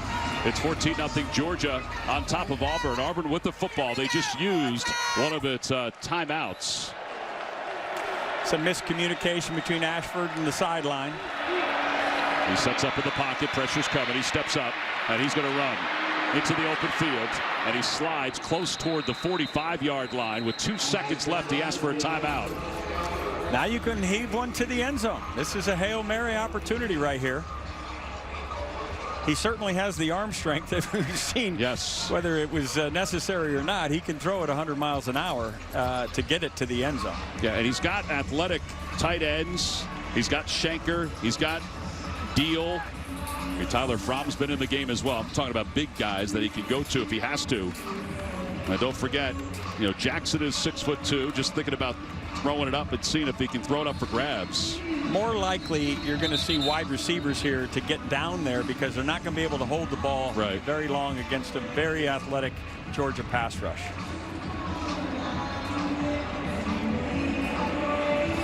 All right, so timeouts each with one. The idea on a Hail Mary is to buy enough time to get your receivers down there, make sure it lands in the end zone, not throw it out of the end zone or land too short.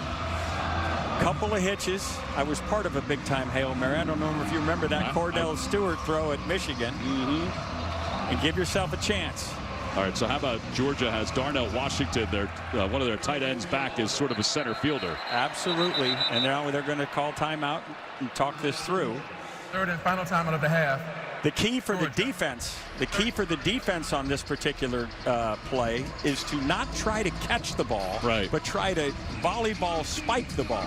Get the ball to the ground. Yeah, because if it's tipped, then it's up for grabs for anybody. Exactly, and that's the goal for the offense. Get the ball tipped up in the air so that you can make that heroic play that'll be on all the television sets for decades to come. And just the way it was lined up before that timeout, Shanker and Jackson were spread out to the far side.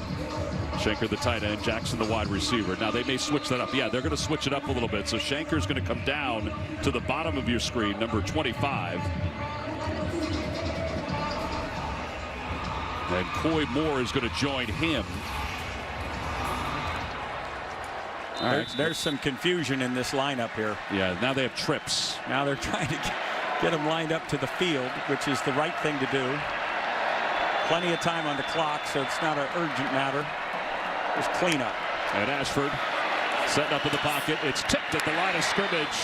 Incomplete, and that will be it. Bear Alexander got his hand on it. That's appropriate. He got his paw up there and knocked it away. That's the end of the first half with the score. Georgia 14, Auburn nothing. For Sherry's halftime interview with Coach Smart, go to Twitter at SEC on CBS. We now send you Adam Zucker in our New York studio for the Geico halftime report. And I guess you can tell who's winning based on those reaction shots. Back here in Georgia as we get set for the third quarter to start things off for the Bulldogs. They'll get the football as Auburn will kick it off. Karis Jackson back deep to receive. So is Edwards. And the kickoff will go into the end zone and bounce out of the back. Let's check in with Sherry. Well, guys, Coach Smart telling me he likes the way his guys have been executing, but they need to do better on third down. Also need to value their possessions more on offense. As for what I learned from Coach Brian Harsin, he said their biggest issue are penalties, and it's the self-inflicted one. It's really killing the momentum. But then he said their biggest challenge is the second half. It's been their problem all season. I asked him, how do you address that today? And guys, he told me they've been addressing it all week. It's now time to execute here in game. Yeah, 8 penalties for 50 yards in that first half. All right, so McIntosh in the backfield next to Stetson Bennett. The Bulldogs 59 yards on the ground in the first quarter, 59 in the second quarter. They give it right to McIntosh, and not much is there. We take a look at the first half game trends. I mean, Robbie Ashford, 8 of 23. Did some good things, but also showed that he was a rookie. As you look at those numbers, you're sitting there saying he's struggling, but he's 7 of 9 when targeting his tight end Shanker or the running back. Wow. Look to see if he'll throw more to them. Stetson Bennett, you can see 7 for 13. Their longest pass play, 7 yards. I think too many chunk opportunities. They got to get an intermediate passing game going to go along with what's been a very effective running game. We got the 2 tight ends that are spread out wide. They give it off to Robinson, the freshman. And he gets up close to the 28-yard line. Remember, Kendall Milton is out for Georgia, so that's why Robinson and Edwards will get a lot of reps behind McIntosh. We have watched, we talked about in the early going about third down efficiency for this Auburn defense. They were fantastic in the first half. Georgia only 1 of 6. Big down right here. Yeah, 3rd down and 7. Bennett drops back to pass. Sets up in the pocket. It's collapsing. And he's wrapped up and taken down. He lost the football. Auburn recovers. Out of the pile comes Colby Wooden. He was in the backfield from the get-go. You talk about a big play. An opportunity to get your own short field. What has been a nightmare offensively to get a short field here. This is just a fantastic job by Jeff Schmedding's defense, corralling the quarterback, keeping him in the pocket. Watch this strip right here, coming from behind, punching the ball out. Colby Wooden getting the ball. Huge change of momentum here in front of the Georgia crowd. So first sack of the day. Give Bragg the credit for the sack. Give Wooden this credit for the strip and the recovery. And this is a big-time shift for Auburn. See the shadows creeping on a diagonal across the field. Ashford also had 50 yards rushing. So his legs and keep the ball in that little mini field or back and tight end. First red zone play of the day. They give it off to Bigsby, and Bigsby powers his way inside the 15 to the 14. Ryan Davis makes the tackle. Beautiful cut back here by Bigsby wide. Keep calling him one of the best backs. And see how he gets behind his pads, delivering the blow rather than receiving it. Great first down call. Now the playbook's open. But with Ashford, the offense isn't the offense. It's plays right now. What can he handle? What does he have confidence in? Bigsby, by the way, if you remember the 2020 SEC Freshman of the Year, that's Coy Moore in motion on 2nd down. Ashford to Bigsby again. Not much there. Slowed in the backfield by Logue. This is where now Brian Harsin and Eric Kiesau have to be on the same page. Are we in 4 down or are we in 3 down? We're 2 scores behind. Early in the fourth quarter, points are important. They haven't scored in the last 2 games in the second half, but 3 points isn't probably going to get it done. 1 for their last 7 on 3rd downs. Facing a 3rd down and 5. It's getting louder here at Sanford Stadium. Ashford, pressure's coming. Trying to get away. Trying to run away. And he runs out of bounds to the 13-yard line, and he gets stopped by the hedges. He's shy of the first down. Javon Dumas-Johnson was chasing him. We have seen this movie before. Flush from the pocket, having to escape to his outside. Athletic enough to get there, but doesn't keep his eyes down the field. Here comes the field goal team. Just couldn't get to that first down marker. So Anders Carlson will be on for the field goal attempts. It'll be a 29-yarder. Oscar Chapman is the holder. He's 5 of 7 on field goals. Good snap, good hole. Kick is on its way, and it is good. So Auburn is on the board. They cash in on the turnover by the Bulldogs.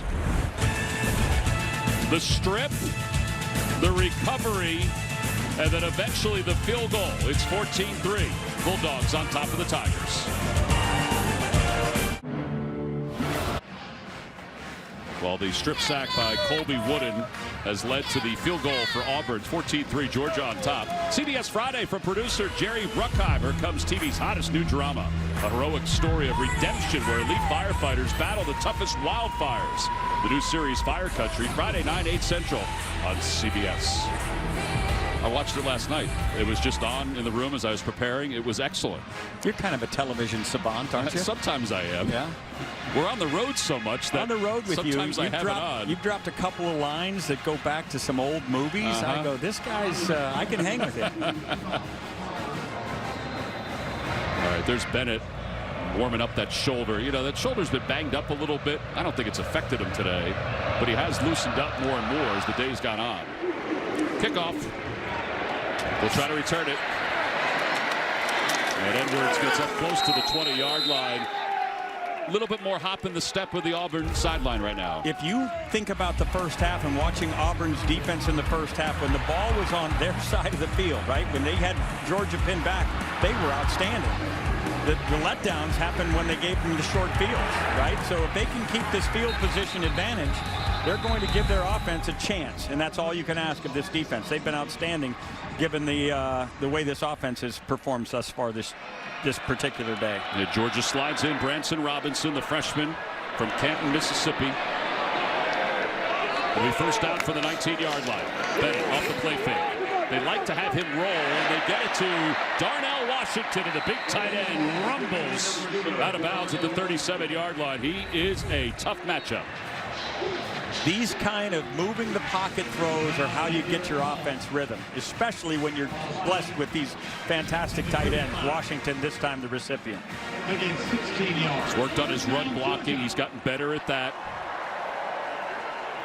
Kirby Smart said he's taking ownership of who he is. Heck, he probably sees how Bowers has evolved. Bowers in motion. Quick toss to McConkey. Has Bowers blocking. McConkey can't slip both tackles. Thrown out of bounds. In talking to Todd Monken, he said, listen, we're going to give the whole offense to Stetson Bennett. This is what we call an RPO. You had a counter running play inside gap scheme, and instead he decided to throw to a wide receiver screen to his pal Ladd McConkey. If you're going to get 3-4 yards with that play, you can do it. But when you're getting one with it, now there's a question. You can see Todd Monken going, I shouldn't have given him the green light. He definitely shows his emotion. There's no doubt about that in a good way. Bowers in motion. They get it to Edwards. Edwards has some blockers trying to get to the edge. Not much there. He is dragged down. And his Auburn defense, that was Keontae Scott who made the tackle. Really stepping it up on these first two drives. A huge third down here for the Georgia offense. The first third down of the half, they get the sack and the fumble, give the short field to Auburn, and now Auburn feels like they're back in the game. An opportunity here to get off the field again for this Auburn defense. See what Todd Monken dials up here. Yeah, so Georgia brings in McIntosh on 3rd and 6. Now he is a solid receiver too.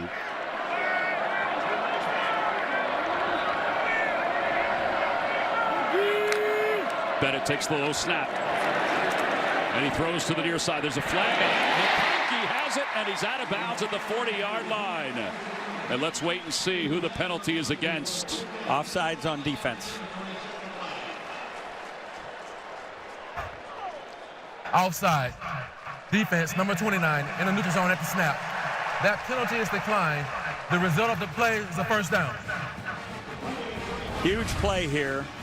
You can see he's going to look down to his left. This is what we call levels. You're going to take somebody off the top and then run somebody to the corner. And he's looking out there, and he just lays it to the grass where McConkey will run there beautifully under it. First down, Dogs. Gain of 21 yards. Goes to the 40-yard line off the play fake. Bennett to throw. Throws to the near sideline. McIntosh. McIntosh makes a man miss. And he's got a first down. He just streaked along the sidelines as a flag comes in. As you watch this play, and it's a beautiful play to McIntosh, but Darnell Washington was going to have a touchdown. He got interrupted a little bit as we checked the fallen Tiger. Yeah, it's Steiner who had such a good week last week. Wesley Steiner, 11 tackles last week as he took over for Cam Riley. Illegal blindside block. Offense, number 0. 15-yard penalty from the spot of the foul. Remains first down. All right, so that's Darnell Washington, who's the one who had the blindside block on Steiner And that's why Steiner is down with the injury as we talk right now.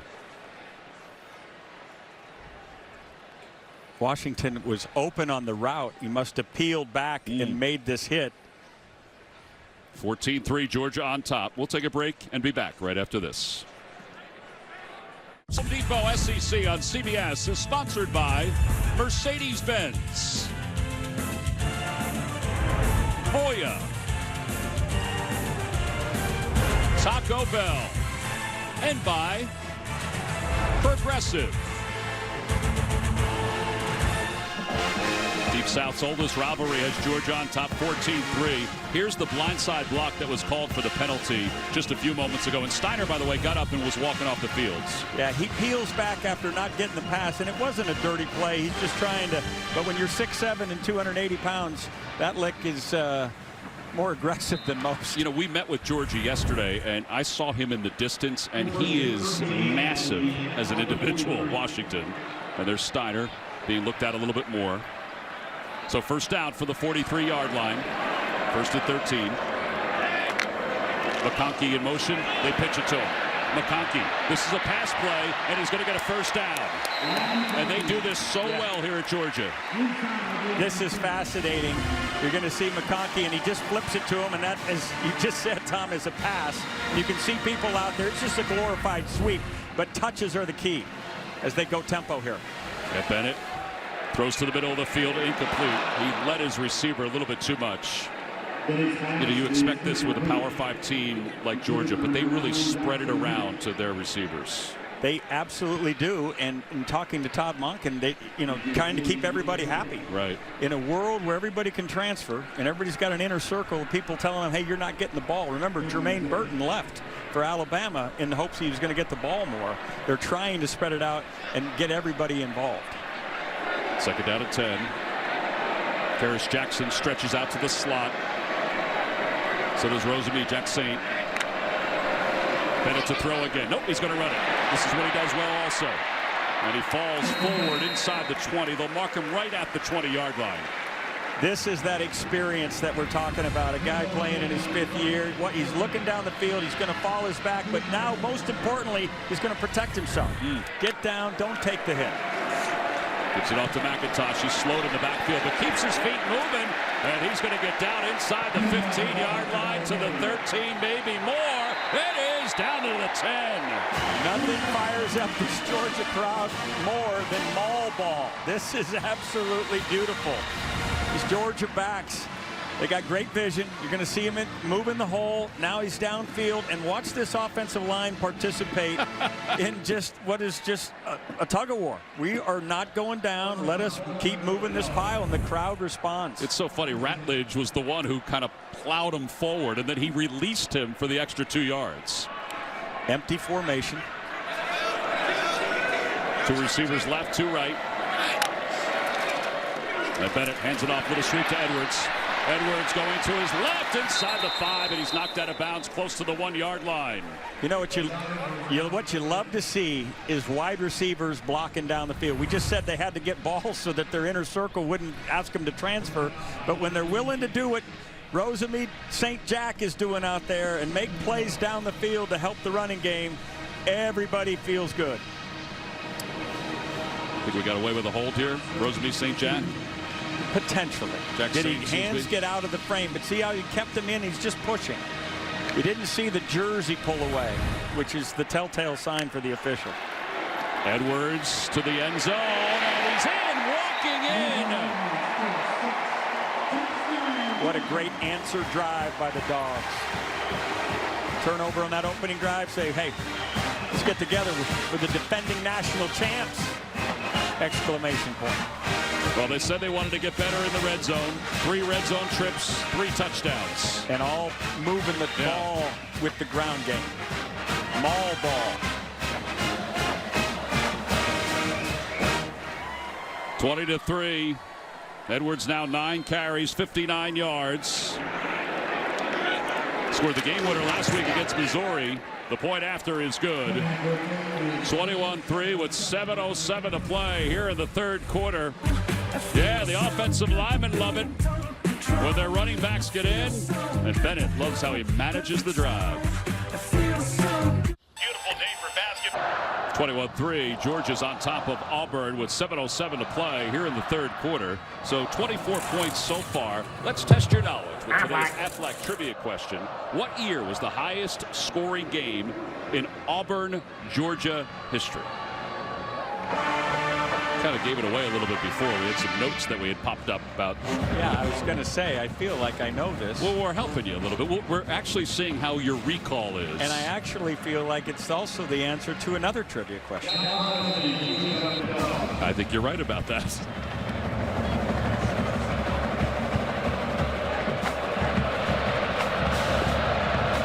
Auburn will get it back.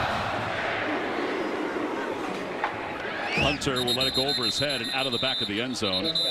Let's check in with Sherry with an injury update. Yeah, guys, learning Auburn lineman a little banged up. First, Alec Jackson has a lower body injury. He is out. Well, Austin Troxell, he's an upper body injury. His x-rays coming back negative, but his return is being evaluated. Tim? All right, Sherry, thank you very much. And so 21-3 with 7:07 to play here in the third quarter. That's a big man moving awfully slow on the sidelines, wasn't it? Yeah. Hate to see it. So they got the field goal, but they also had an opportunity to get some more and had to settle for the field goal off the turnover. It's first down off the play fake. He's in trouble, dumps it off. He's got Hunter. Hunter along the sidelines is able to stay in bounds, it looks like, to get the first down, but we'll see where they mark him. This is exactly how you handle a young quarterback, right? You give him scripted throws. We're going to throw it to this guy. You got to give us a little action so that we can throw back a little screen to our fantastic little tailback there and get the drive started. 8 of 9 yards. Hunter, the sophomore from Philadelphia, Mississippi. Powerful runner also. On second down, they hand it off to Bigsby, and Bigsby's got the first. And Bigsby lowers his shoulder before he's knocked out of bounds by Ringo, the redshirt sophomore for Georgia. Keely Ringo has been given a lot of responsibility to help take over a defense that was decimated with the NFL drafts. Right, the entire defense. They're all playing in the NFL, but Ringo does a nice job of keeping the edge of the defense right here. Some unbalanced formations here by Auburn. Whistle blows, flags come in. Another false start. False start. Offense, number 17. 5-yard penalty. First down. This is on the quarterback. The quarterback has to let everybody get set. And he's trying to think and process all the things that he has to do, and he's not factoring in that everybody else needs to get lined up. Yeah, you saw the movement. An unbalanced formation requires him be on the line of scrimmage. You're going to have too many guys in the backfield, but that should be something that the quarterback position says, get on the line of scrimmage and away we go. Yeah, and just that goes back to the youth. 6th false start penalty of the day. It's first and 15. The pitch goes to Hunter. Hunter gets to the 35, and that's it. And let's remind everybody that Robbie Ashford is an excellent athlete. Right. He's got great speed. Played baseball at Oregon before he transferred to Auburn. But he's the 3rd quarterback this year. TJ Finley's out with a shoulder injury. He got 3rd-team reps in spring ball. He got 3rd-team reps in most of training camp. And then all of a sudden, TJ Finley goes down, and you've got Zach Calzada out for the year with the shoulder injury. Just had surgery, and so now he's getting all the reps, and we're trying to piecemeal an offense together with him. Let's hold in Gariner.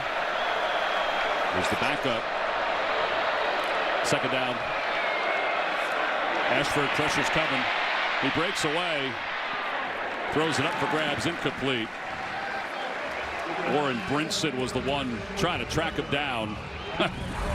They got some big dudes in the middle. There you go. This is what we're talking about. Holden Griner, Trey Lindsey, very, very little experience. I think Griner's had 3 passes, 2 for 3 on the year. So Robbie Ashford's what we got. Yep. Let's make it work. You can't keep going backwards with these penalties. Now they put themselves in 3rd and long. Watch Georgia pin their ears back. 3rd down and 13. This is what Georgia says they love. Pinning their ears back. The pass is complete. What a throw by Ashford. Yeah. He is literally backing up. You talk about raw ability, backing up and throwing this ball 25 yards down the field on a line for a first down. Yeah, Johnson did a good job just contorting his body to get some separation here. When he's good, he's very good.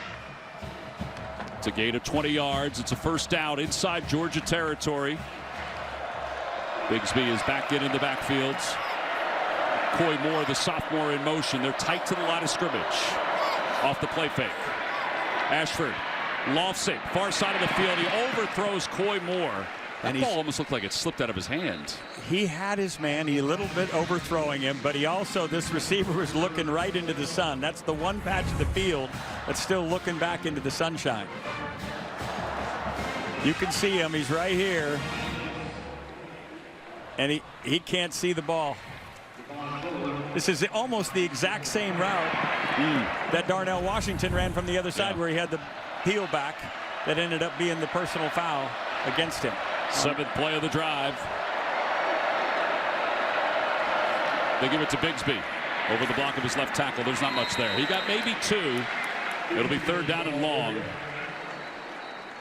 Ringo, Eric Keesaw. Johnson. Eric Keesaw trying to pull out all his formations, see if it gives Georgia any trouble. That was another of those unbalanced formations this time. They lined up correctly. 5 for 13 on 3rd down. They came into the game, I think, 3rd worst in the country in terms of the length of 3rd downs that they were having to attempt. Yep. They aren't helping that number today.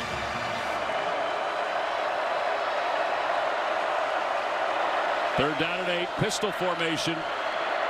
And they'll just hand it off. And Bigsby's nothing there. Nolan Smith, the senior, was in the backfield before the ball was even handed off. This is why this guy's an All-American defender, Nolan Smith. The leader of last year's defense and the leader of this year's defense. The vocal leader and just an athlete. This was a 3-man rush, and he came up and made the play himself. So it's a loss of 4. It'll be 4th and 12. McConkey's back deep to receive for Georgia. Oscar Chapman has been one of the busiest men on the field today. Is on the punt again.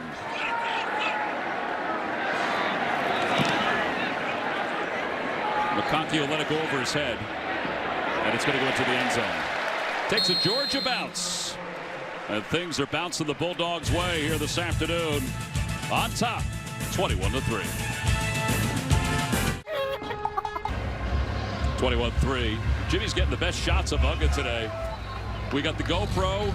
Look at Uga. I want to know what this thing is in front of me. All right, let's take a look at our Aflac trivia question answer. All right, Rick, what do you think? I know we gave some hints earlier today, but the question is, what year was the highest scoring game in Auburn, Georgia history? It has to have been that 1996 thriller, right? Yes, it was. 56-49? 56-49, 4-overtime game, which was also the other trivia question, which was the first SEC overtime game. Oh, there we go. Got too close to Uga. And there's Bowers with the reception. And Bowers powers his way to the 44.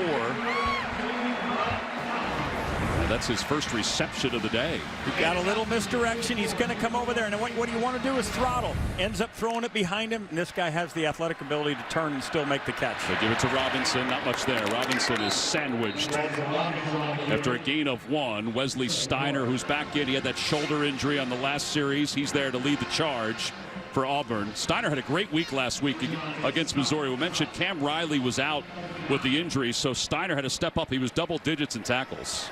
Listen, you have to give a big amount of credit to this Auburn defense for their effort all day. They have been out there doing yeoman work. They need a stop here to give the Tigers a chance to get back into this thing. You see how good they've been against the pass today. McIntosh comes in motion out of the backfield. Whistles blow and a false start, this time on Georgia. False start. Offense, number 84. 5-yard penalty. 2nd down. All right, so 9 penalties for Auburn, 3 for Georgia. Fairly clean game for the Bulldogs. Exactly. And remember, this last drive that they just had started off with a little misdirection pass, got a little rhythm to the drive, ended up in a touchdown. See if they can get rhythm again going here. 2nd down. Empty backfield for Bennett. He has time. He's going long. He has McConkey, and a diving attempt. He couldn't reel it in. He was wide open. He got north of Puckett, and he just couldn't get to it in time. That's a hard one to put on Stetson Bennett. That ball was up in the air, gave Ladd plenty of time to gauge where it would be. I think McConkey wants this one again. When you're making that catch, Tom, you have to see your hands and the ball. If the ball gets past your eyeballs and then it hits your hands, it's hard to make the catch. Ladd wants another shot at it, I promise you. Yeah, McConkey's a former quarterback in high school. We asked Stetson Bennett, could you have switched to wide receiver if they asked you to do it? He said, maybe, but I'd rather be a safety. He gets that one off, and they get a few yards back, but it's going to be 4th down. Conservative play right there. Not going to take a sack. Not going to risk the ball getting stripped away from the quarterback as the half started. They're going to just punt, play defense, but a great job by Auburn's defense right there to give Auburn's offense a chance to get them back in it as we head close to the 4th quarter. Saw the reaction by Stetson Bennett, too, when he came over. He looked like he was upset about that, too, because he knows he had one. Oh, yeah. He either had points or he had a first down in the red zone. This has been a feast or famine day in the throwing game for Georgia, and it hasn't ended up in too many feasts. Scott back deep to receive for Auburn. Brett Thorson gets this one off. That's a good punt. And Scott calls for the fair catch.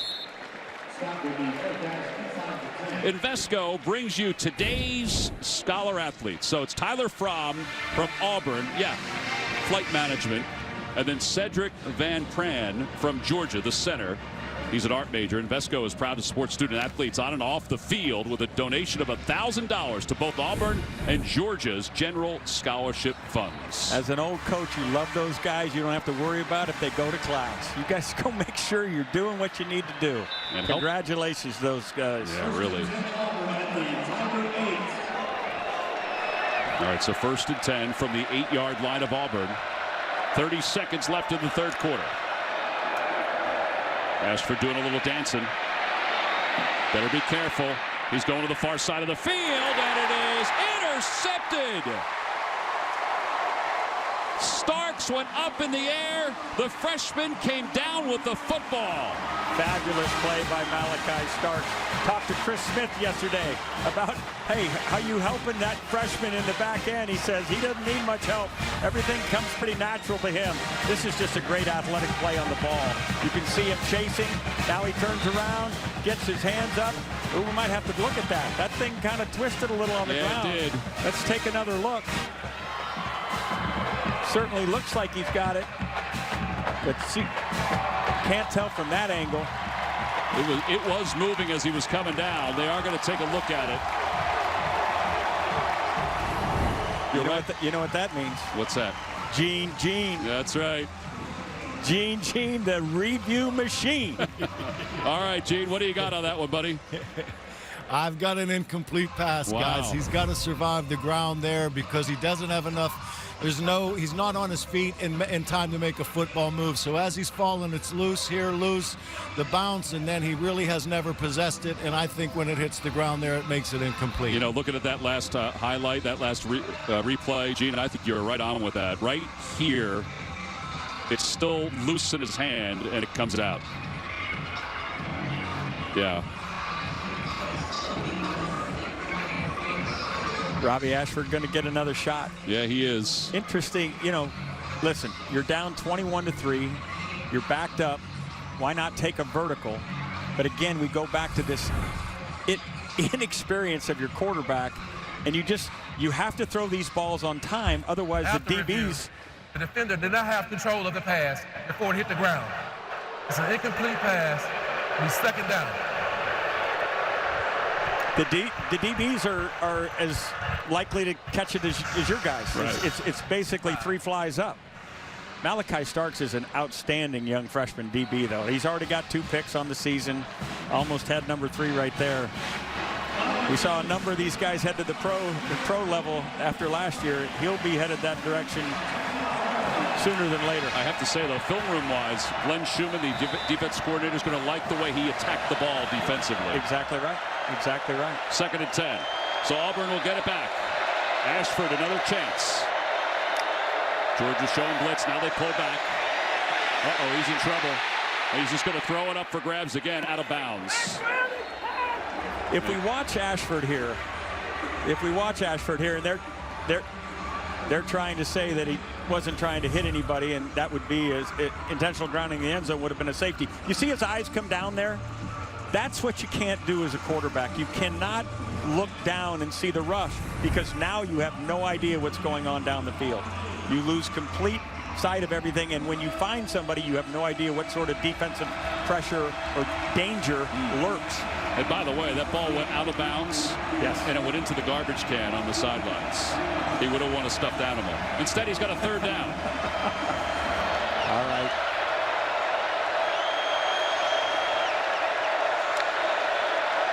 Third down and 10. Pressure's coming. He throws it away. Incomplete. I don't know if it got back. That was in the vicinity, though, of the receiver. He had Tank Bigsby there. He Again, his instincts are showing here. He's that young.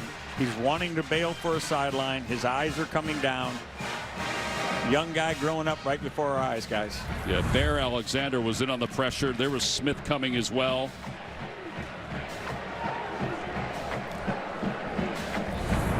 So now, with 10 seconds left, McConkey's going to get excellent field position for Georgia.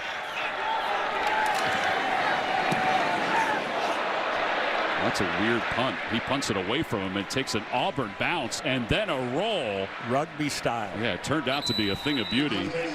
Oscar Chapman from Australia going back to his roots. The way McConkey's been returning the ball, this is an unbelievable play by Mr. Chapman. We are hitting the fourth quarter here in Athens. Georgia on top 21-3.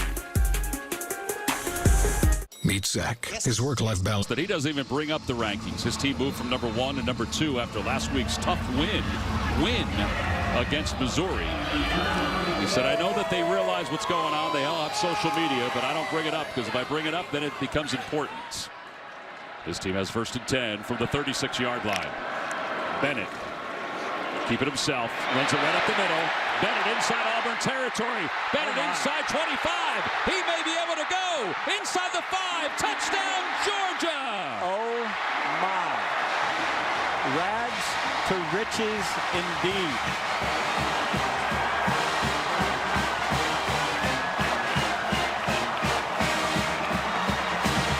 '53rd career touchdown, the 7th most in program history. 64 yards for Stetson Bennett. The walk-on wasn't walking there. He was running. Big time. Holy smokes. It's the longest career run for Stetson Bennett. Now he's got to catch his breath as he holds for the kicker. I've been there. Usually running away, going the other way before the hold, but he'll be fine. He can't wait to get to that sideline. Well, the point after to give Georgia a 25-point lead. He does. 28-3. That Bennett the 4th is an IV right now he needs. He's looking around wondering, man, I've got all this room to roam. 64 yards, and the Bulldogs are in control. 3 Georgia on top of Auburn with 14:49 to play. Here in the fourth quarter, along with Rick Neuheisel, I'm Tom McCarthy. It's been a gorgeous day for football here in Athens, and it's starting to wear a little bit on Auburn, it seems. Yeah, the defense was valiant. I mean, they played valiantly for Auburn, and it feels like the dam is starting to break because they've been out there for so long, and the offense has just struggled. We've got a young quarterback that doesn't know the whole playbook. They're trying to give him plays. He's been terrific at times, but unfortunately just not enough to go with him right now. And this is going to get one-sided if we don't find a way to make a big drive this time by Auburn. Georgia will kick it off. Hunter's back deep to receive. We'll let this one go over his head and into the end zone. Let's take a look at the GMC game changer. And it's essentially been the running of the Georgia Bulldogs here this afternoon. Yeah, they've imposed their will. Over 200 yards now rushing with that big run by Stetson Bennett the 4th. But just a real good job up front, especially after a week where they were wondering if they were a little out of balance, throwing the ball too much.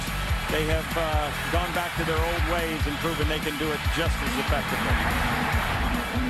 He still catching his breath on the sidelines, getting some oxygen.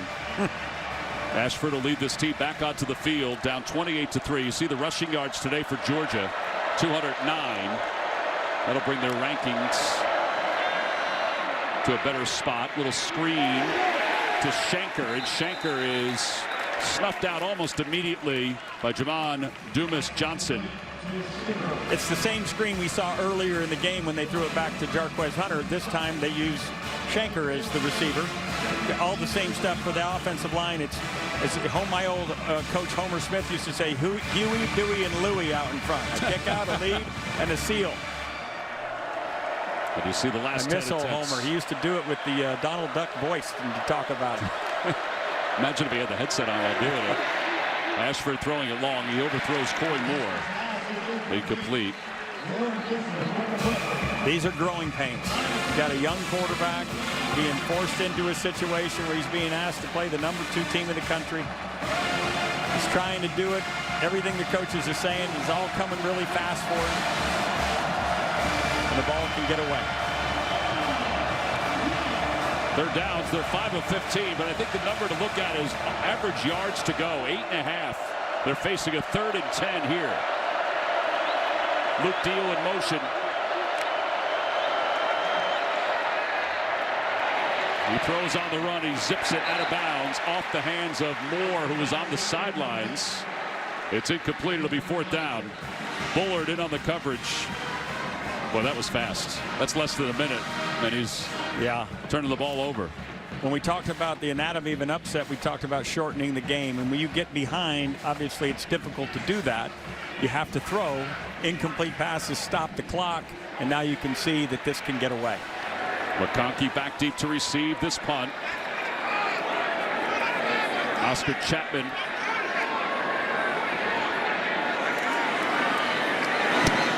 Gets this one off. Fair catch called for by McConkey. Georgia will get it back with 13:59 to play here in the 4th quarter, in control over Auburn.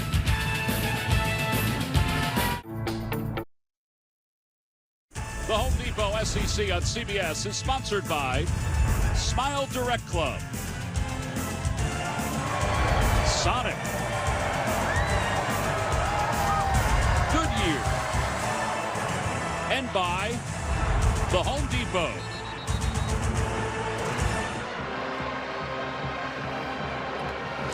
Well, Ugg's made his way out of his doghouse. All right, so the series note, first 105 meetings, Auburn led with 51 wins. Scoring margin, Georgia +5. Last 21 meetings, we mentioned this before, Georgia's won 16 of 21. The scoring margin is +221. That's a swing right there. You can't undervalue what Georgia has done under Kirby Smart since his arrival in 2015. I mean, it is remarkable the depth of this program, the quality of the football player in this program. It's really fun to watch, and they deserve all the credit they get. Throughout the course of this week, he showed the team clips of previous Auburn-Georgia matchups, so they understood how important this rivalry was. Bennett on first down, throws to the middle, pass is complete. Blaylock has it, and Blaylock is inside Auburn territory.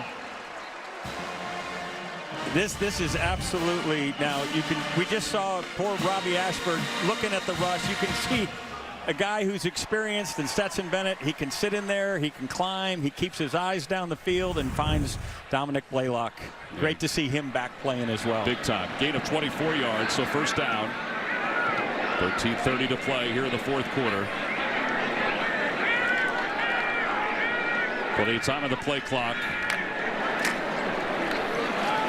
They give it to Edwards, and Edwards, well, they're just getting chunk yards now, Coach. I mean, they're just getting big-time yards with each play they have. We talked about 2 games going on in every football game, the one in the trenches and the one on the scoreboard. The one on the trenches is starting to wear on the guys with the white jerseys.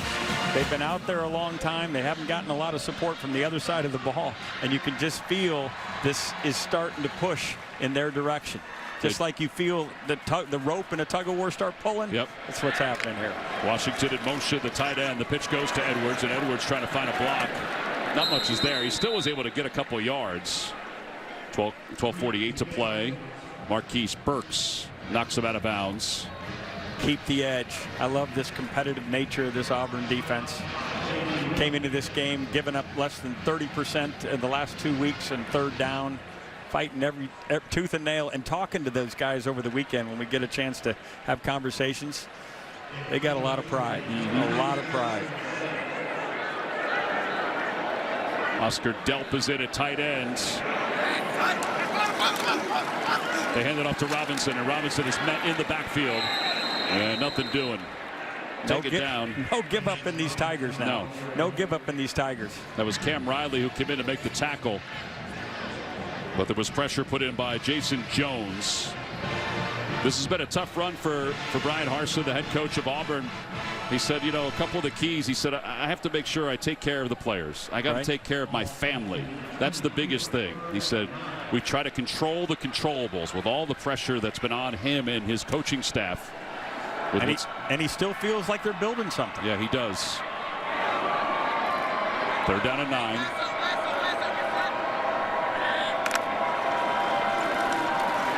Bennett steps up, throws, and it's complete. Bowers. And Bowers dives forward. J.D. Rhyme was in on the coverage. You know, when your hybrid tight end is able to beat a DB one-on-one, saying something. Yeah, gain of 12. They loft it toward the end zone for McConkey, and there's a flag in. I think the flag is that Derek Hall may not have gotten onside for Auburn. I think you're right. Outside defense, number 29, 5-yard penalty, first down. Another opportunity for Stetson Bennett to see that and get a ball into the end zone because it's free. Yeah, and Hall is being helped off the field. This defense has now been on the field an awful lot in the way this game is going. Yeah. But stand in there and fight, right? Yep. That's all sorts of lessons in the game of football. One of them is when you stare at a little adversity, you keep fighting. They move an offensive lineman in motion. Bennett hands the ball off to Edwards. Edwards to his right. Edwards toward the goal line, and Edwards is in. Touchdown, Georgia. It's 34-3. When we talk about tight ends at Georgia, we're talking about unicorns. Well, now they put in a guy, end up playing tight end, that is enormous. Yeah, look at Edwards, his third touchdown. Yeah, things got a little easy as they move the linemen around, and it's now 34-3. About to make it 35-3. Had Leslie on for the point after. Right through the middle.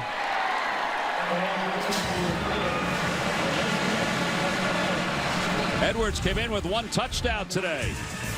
Well, he's tripled that. Big time.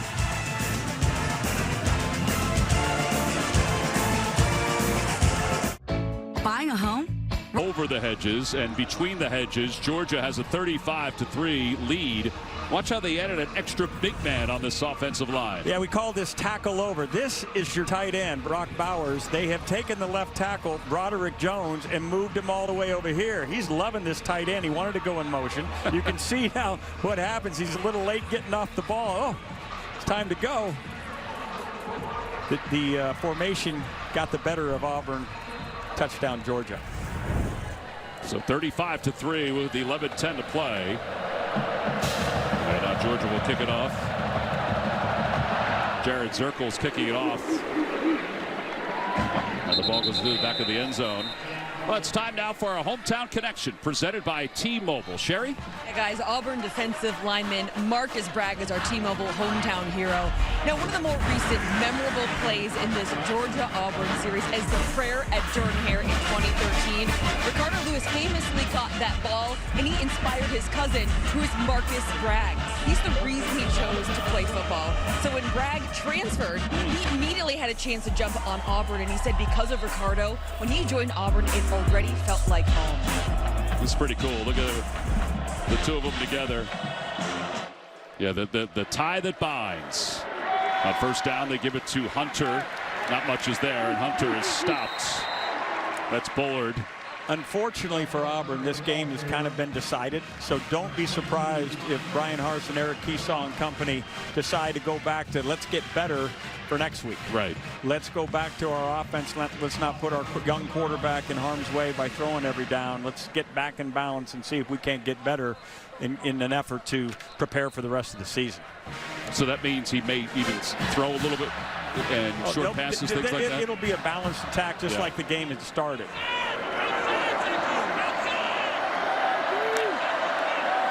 Second down and 11. And Ashford's pass, it's complete. Well, see, that had a beautiful touch on it. Coy Moore with the reception. Moves the ball to the 37. Ringo in on the coverage, a gain of 14. Auburn fans are watching. Where's that been? Right? Yeah. Where's that been? Well, it's only the... I promise you, it's coming, Auburn. Don't give up. It's coming. It's only the third first down this half for Auburn, and that one was nearly intercepted. I don't know if they were going to Schenker on that one or if they were going to Coy Moore. All right, so Rick's playoff teams. What do you think here, Rick? Is this is who you like so far? Well, those first three are easy to call. Everybody will call those first three. They're the elite teams in the country. I've loved what J.J. McCarthy's meant to Michigan. I know they struggled against Indiana today, but they got the win. This is who I think are the best four teams. There's some kind of sneaking around the chicken coop, as they like to say. I'm in the South. I could have used these kind of terms. After the incompletion, it's second down and 10. Schenker's in motion.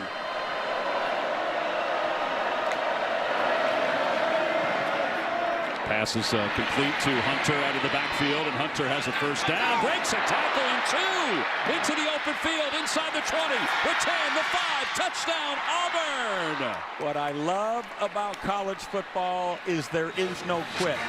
18 to 22-year-old kids are going to go fight, scratch, and claw, and this is what. And we've talked about this, right? Ashford is better when throwing to his tight ends and his back. He's comfortable.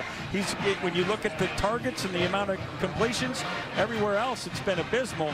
But here's Jarquez Hunter making a huge play. Yeah. 62 yards for the touchdown.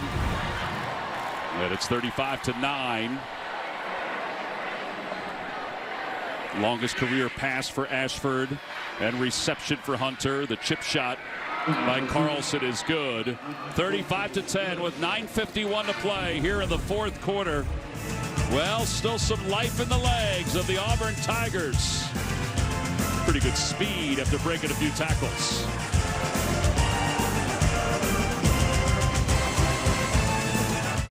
Plus is your destination for peak screaming. Celebrate spooky season by streaming Orphan, First Kill, Monster High the movie, and more picks that go bump in the night. Head to ParamountPlus.com to try it for free if you dare. Oh, they're all dressed up and ready to go. You've got kind of a Halloween voice. You can do that spooky thing. I can get it kind of like Vincent Price used to get it. There's Hunter. He just had the 62-yard touchdown reception, but he's back on the field. I love it. Kickoff coverage. I love it. This is why I miss coaching for these kind of kids. Listen, we talked to Brian Harsin about this kid. He said, watch him in practice. He'll be the first guy down. The pressure's on him now, though. Yeah, he better hustle. Can he make the tackle here? Are they going to try an onside kick? Let's see. 35-10. Nope, Carlson will kick it off. That ball Look at him go. Oh, it bounced at the 1 and out of bounds. He was the first one down there. First right down. Free kick out of bounds. Kicking team. By rule, the ball will be placed at the 35-yard line. First down. All right, let's watch him here. Here's number 27. I hope he has a long career both at Auburn and in the NFL. But if you're hiring somebody, that's a resume right there. When you just went 65 yards for a touchdown, you go out on the kickoff cover and you're the first guy down. Yeah, you're doing that's all you need to say. Yeah, you're doing it down 25. As coaches like to say, I can win with you, young man. Well, Stetson Bennett back in. In motion is Delp. They hand it off to Robinson. Robinson running left, cuts back right, and gets up above the 40. Let's check in with Sherry. Well, Rick, you kind of mentioned it there, talking about Jarquez Hunter. Coach called him an unsung hero. He scored that lone touchdown, right? Then we saw him get back on the field for special teams. Coach Harsin calling him a special player. He's always going full speed, never really says a word, but as we see here, guys, everyone watching, he is just a guy doing it all. He definitely is. It'll be second down for the Bulldogs. Clock will wind, under 9 minutes to play as this play evolves. Bennett off the play fake, throws to the near sideline. Pass is complete. Nope, incomplete. The catch was made by Meeks, but he was out of bounds. 9:10 to play. J.D. Ryan makes a great play, getting him out of bounds before his feet come down. We'll see. Yep. Looks like that right foot's close to the being in bounds, but that's a great play by the defender. That's an attaboy for J.D. So now 3rd and 3. See Stetson Bennett, last 10 attempts, 7 of 10.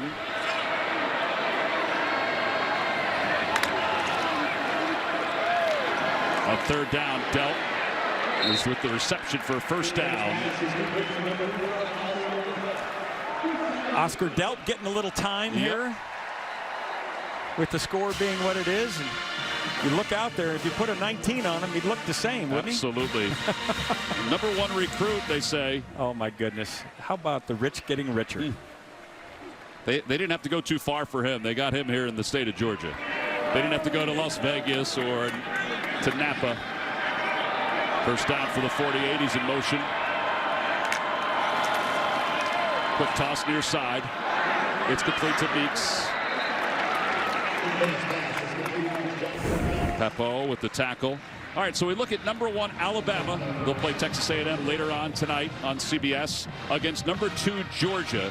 There's not a whole lot that separates them in the eyes of the voters in some ways. No, these are both elite teams. They both have elite depth. Terrific defenses. Both head coaches are defensive minded, so they're always going to have great depth on that side of the ball. And both have special quarterbacks, different kind of quarterbacks, but special nonetheless in terms of their leadership. Well, it'll be interesting to see how long Bryce Young's out. Robinson again up the middle, and Robinson has the first down to the 40-yard line. One thing that Kirby Smart did tell us, and I think he said this to everybody this year, he goes, listen, we are not the same team that won the national championship last year. He said, we are a young team. Losing 15 guys to the NFL is going to hurt everybody. Yep. I mean, we talked about the depth at linebacker coming into this game, right? These guys were, the guys who were starting were 5, 6, and 7.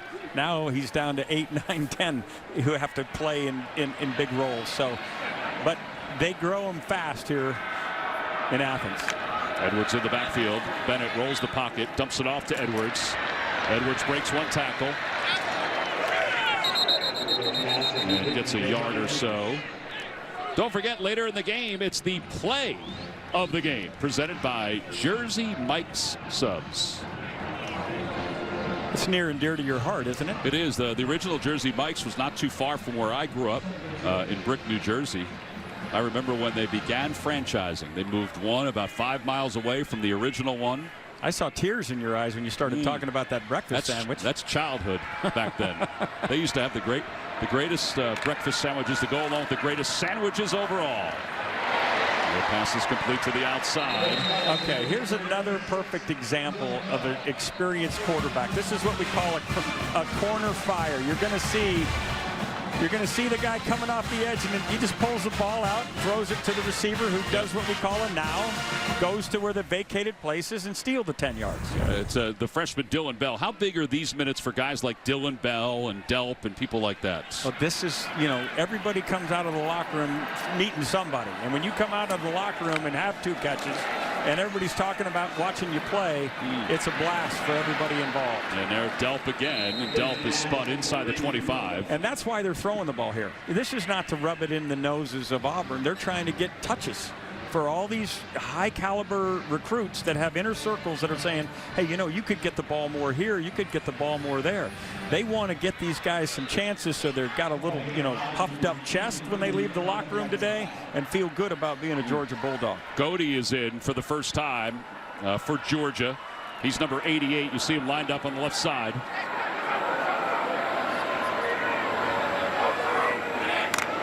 Second down and 5. Bennett tried to go to the middle of the field for Delp, and he heard some footsteps. Pass was a little high. Stetson's got to hit that pass. He wants it back. Yeah, because he had him in rhythm. J.D. Rhyme was there, but he had him in rhythm. He has certainly played winning football today, but you know, he got a lot of hits last week. He got you wonder how much practice time he got this week. You can feel him kind of flinching with the defender getting close to his throwing arm. It moved his accuracy, and he'll grade himself down when he looks at the film.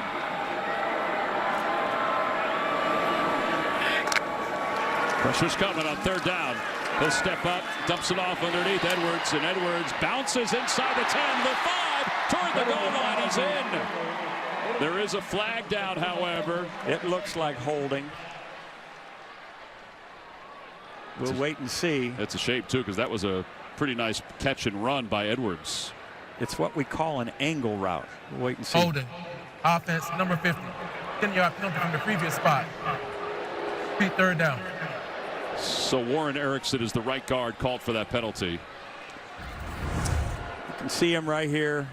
He ends up getting caught, and that's easy for the referee to see. Yeah. You can see Edwards coming inside of the man-to-man defender, and Bennett does a beautiful job of climbing in the pocket and getting the ball tossed accurately this time. Touchdown, but not this day. Well, Edwards remains in. You saw the penalties. Penalties have been a big part of today's game. Auburn with 10 penalties. Bennett has Delp wide open. He's got a first down, so he got the yards back. What's the term? An embarrassment of riches? Big time riches. Oscar Delp. And I'm telling you, he looks like a reincarnation of number 19, Brock Bowers. Holy smokes. Just a beautiful athlete. Running a little corner route right over the top of the outside corner. Beautifully thrown.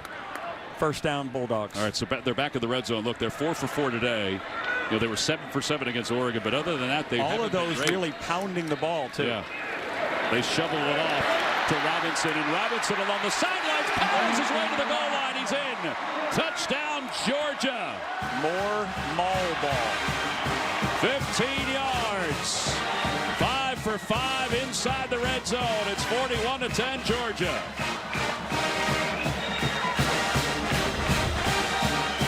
I want you to watch big number 70 Warren McClendon. Watch it. Watch. He gets his block. Now watch him come follow, and he's going to dive in the end zone as if he's going to score. Atta baby Warren. Robinson with his first touchdown. A 15-yard run to the point after. With Bennett as the holder.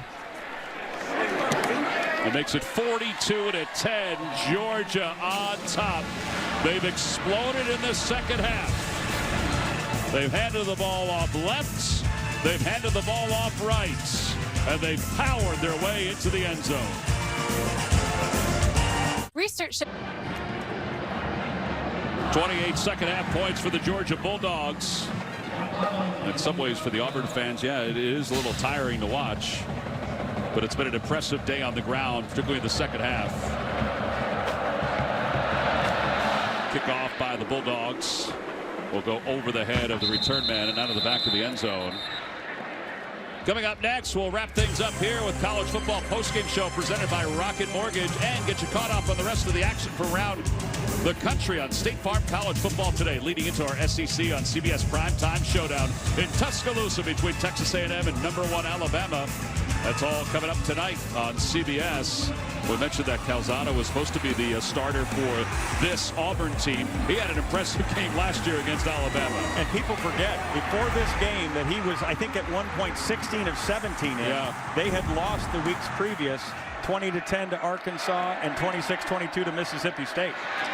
Well, here's Hunter running to his left, trying to avoid the defense, and he gets up above the 30 to the 31-yard line. Would this Auburn team, and I know there's not much you can do about it because Calzada had the surgery, would they have been different under his guidance? Oh, you can't even quantify what it means to have an experienced quarterback that you can count on that understands what you're trying to accomplish offensively. It's absolutely critical. Playing without one is like playing with an arm behind your back. Second down and 4. Ashford directing traffic, throwing on the run, throwing it up for grabs, and it's incomplete. He did have Fair running in the open field. And yet when you watch Ashford, you can say that we can make something to him. But again, you didn't have him in spring ball. You were not building an offense for his skill set. You were building an offense for everybody else. Zach Calzada, TJ Finley. And so when you get to a position where he's your guy, is there time to teach everybody else a quarterback run offense? That's really difficult. In the middle of the season. Yes. In the SEC. So you basically just, hunker down. As the great Tom Osborne said, use the eraser more than the pencil, and dwindle. And that's basically why you're seeing him stuck a little bit. Schenker in motion. Ashford bounces away and throws on the run, but he overthrows his intended receiver. It'll be 4th down, and they'll punt again. But all these, today, painful experiences are going to help him build into what is going to be an accomplished player. And what you worry about is the transfer portal, right? Because there are going to be somebody who says, we got to go get one, and somebody will come in the portal, and how long do you really get to teach him? That's going to be, patience is still a virtue. McConkey back deep to receive. He calls for the fair catch. And he grabs it at the 34. Well, Ashford today, 13 of 38, 165 yards, 1 touchdown. And here you go. That was, nobody was even there. He just fumbled it.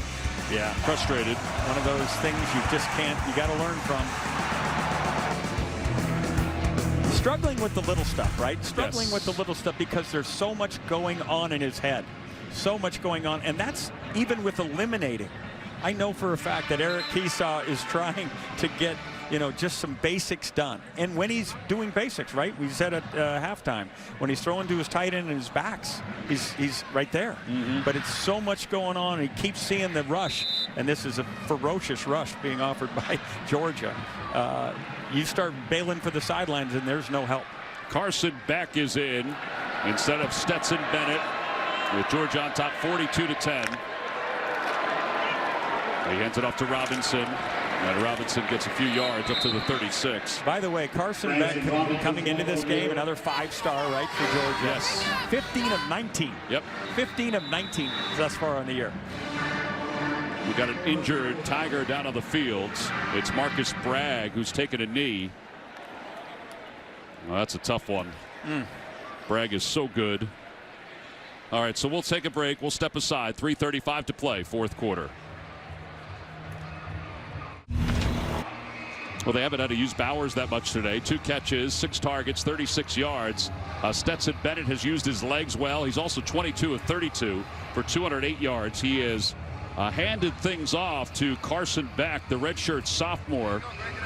There are going to be 2 things that Stetson Bennett's going to look back on this film at. All the balls that he missed down the field. Right. Because he's going to say, I should have hit this one, I should have hit that one. And he's going to be self-critical. Then he's going to watch that long run over. He's going to say, I like that one. And over again. Oh, I would too. Well, the Deep South's oldest rivalry is winding down. And for Auburn, they haven't won here since 2005. It's remarkable the run that Georgia has had during this series. Remarkable program. Yep. The facilities. Everything. The fan support. It's just it's a tribute to college football. Second down at 7. They hand it off to Robinson. Robinson running left. Coming up on the college football post-game show presented by Rocket Mortgage. Adam, BJ, and Houston will bring you the day's best highlights from a busy day of college football. Nice play by Jalen Simpson right there out the edge. Point of the game where you can make business decisions. Say, I don't need to take, and he didn't. He took it on. With the 90,000 on hand here today. Many have decided to head toward the tailgates, which wrap up the day. I know you stayed in, but Athens is rather a social town. It's a great weekend town for college football. There's Robinson again on 3rd down. Robinson trying to get to that 1st down marker, and Robinson does get to the 1st down marker. He's right at it. He might be a hair shy. We'll see how they spot it. As the clock winds. Under 2 minutes to play. He may be a hair short. Yep. Kirby would love to end this without putting his defense back out there, which is why he'll leave his offense. It's not to run up the score. He just doesn't want any injuries.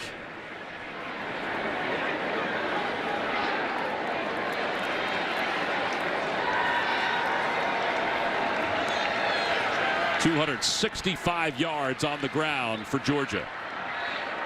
It's the freshman Robinson in the backfield. Carson Beck, the quarterback. They hand it off to Robinson. He runs to his right. He's got the first down and more. He's inside Auburn territory. He's inside the 40-yard line. He's inside the 30-yard line before he's eventually taken out of bounds. Inside Auburn 30. Donovan Kaufman made the tackle. When you're going in 4th down and short yardage, everybody pinches the inside gap, which often creates an edge, an opportunity to break things outside. You can see that's exactly what happened. Just another example of great running with the pads low. It's been a clinic for Georgia running backs. Yeah, it's today. a gain of 30 yards. That leaves him 2 yards shy of 100 for the game. And now it's victory formation for the Bulldogs on 1st and 10 as the clock winds. 2 yards short of 300. He's 2 yards short. Oh, he's of 2 yards short. Where are they? They have to be close. They're 5 yards short of 300. Gotcha. Why would I ever correct the great Tom McCarthy? 1 minute to play. Hanging my head in shame. Well, we got to the other storyline on that one, though, too. They have over 500 yards of total offense here today. Listen, Auburn are going to be saying, look, we got to get a new coach. It's always the fix. It's the fastest, situation to put a Band-Aid on it. Go get a new coach. There's no need to do that. This is a program in a building phase. Let this guy finish his job. If you make the decision at season's end, so be it. Yeah. But otherwise, hang in there. Well, Georgia has won its 6th consecutive portion of the Deep South's oldest rivalry. They win it today in commanding second-half fashion by a final score of 42-10. Stetson Bennett, 22 of 32, 208 yards. He also had 64 yards on the ground, and he's down on the field with Sherry. All right, thanks, Tom. Well, Stetson, another installment of Auburn, Georgia. A dominant performance for you guys. How do you describe this game? I don't know. I don't have those kind of words, but I felt, it felt like we weren't having fun in the first half.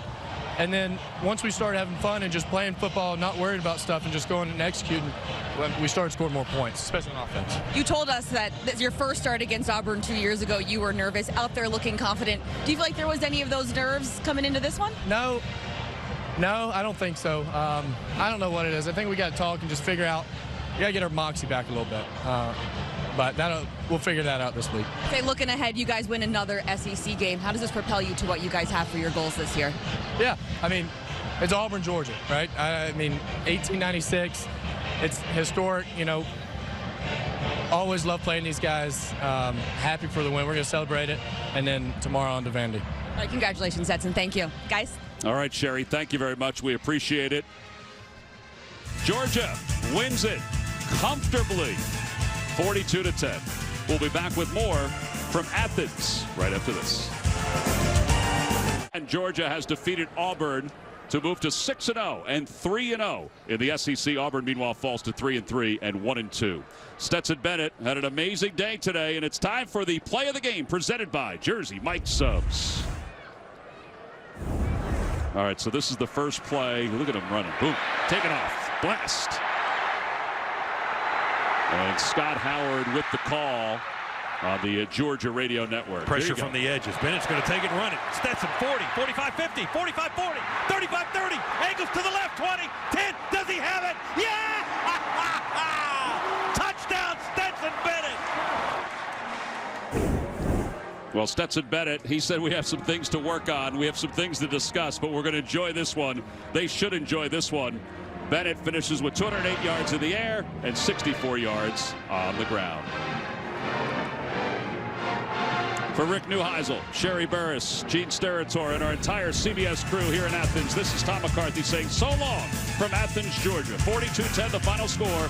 We'll get you back to Adam Zucker and company for the College Football Postgame Show, presented by Rocket Mortgage.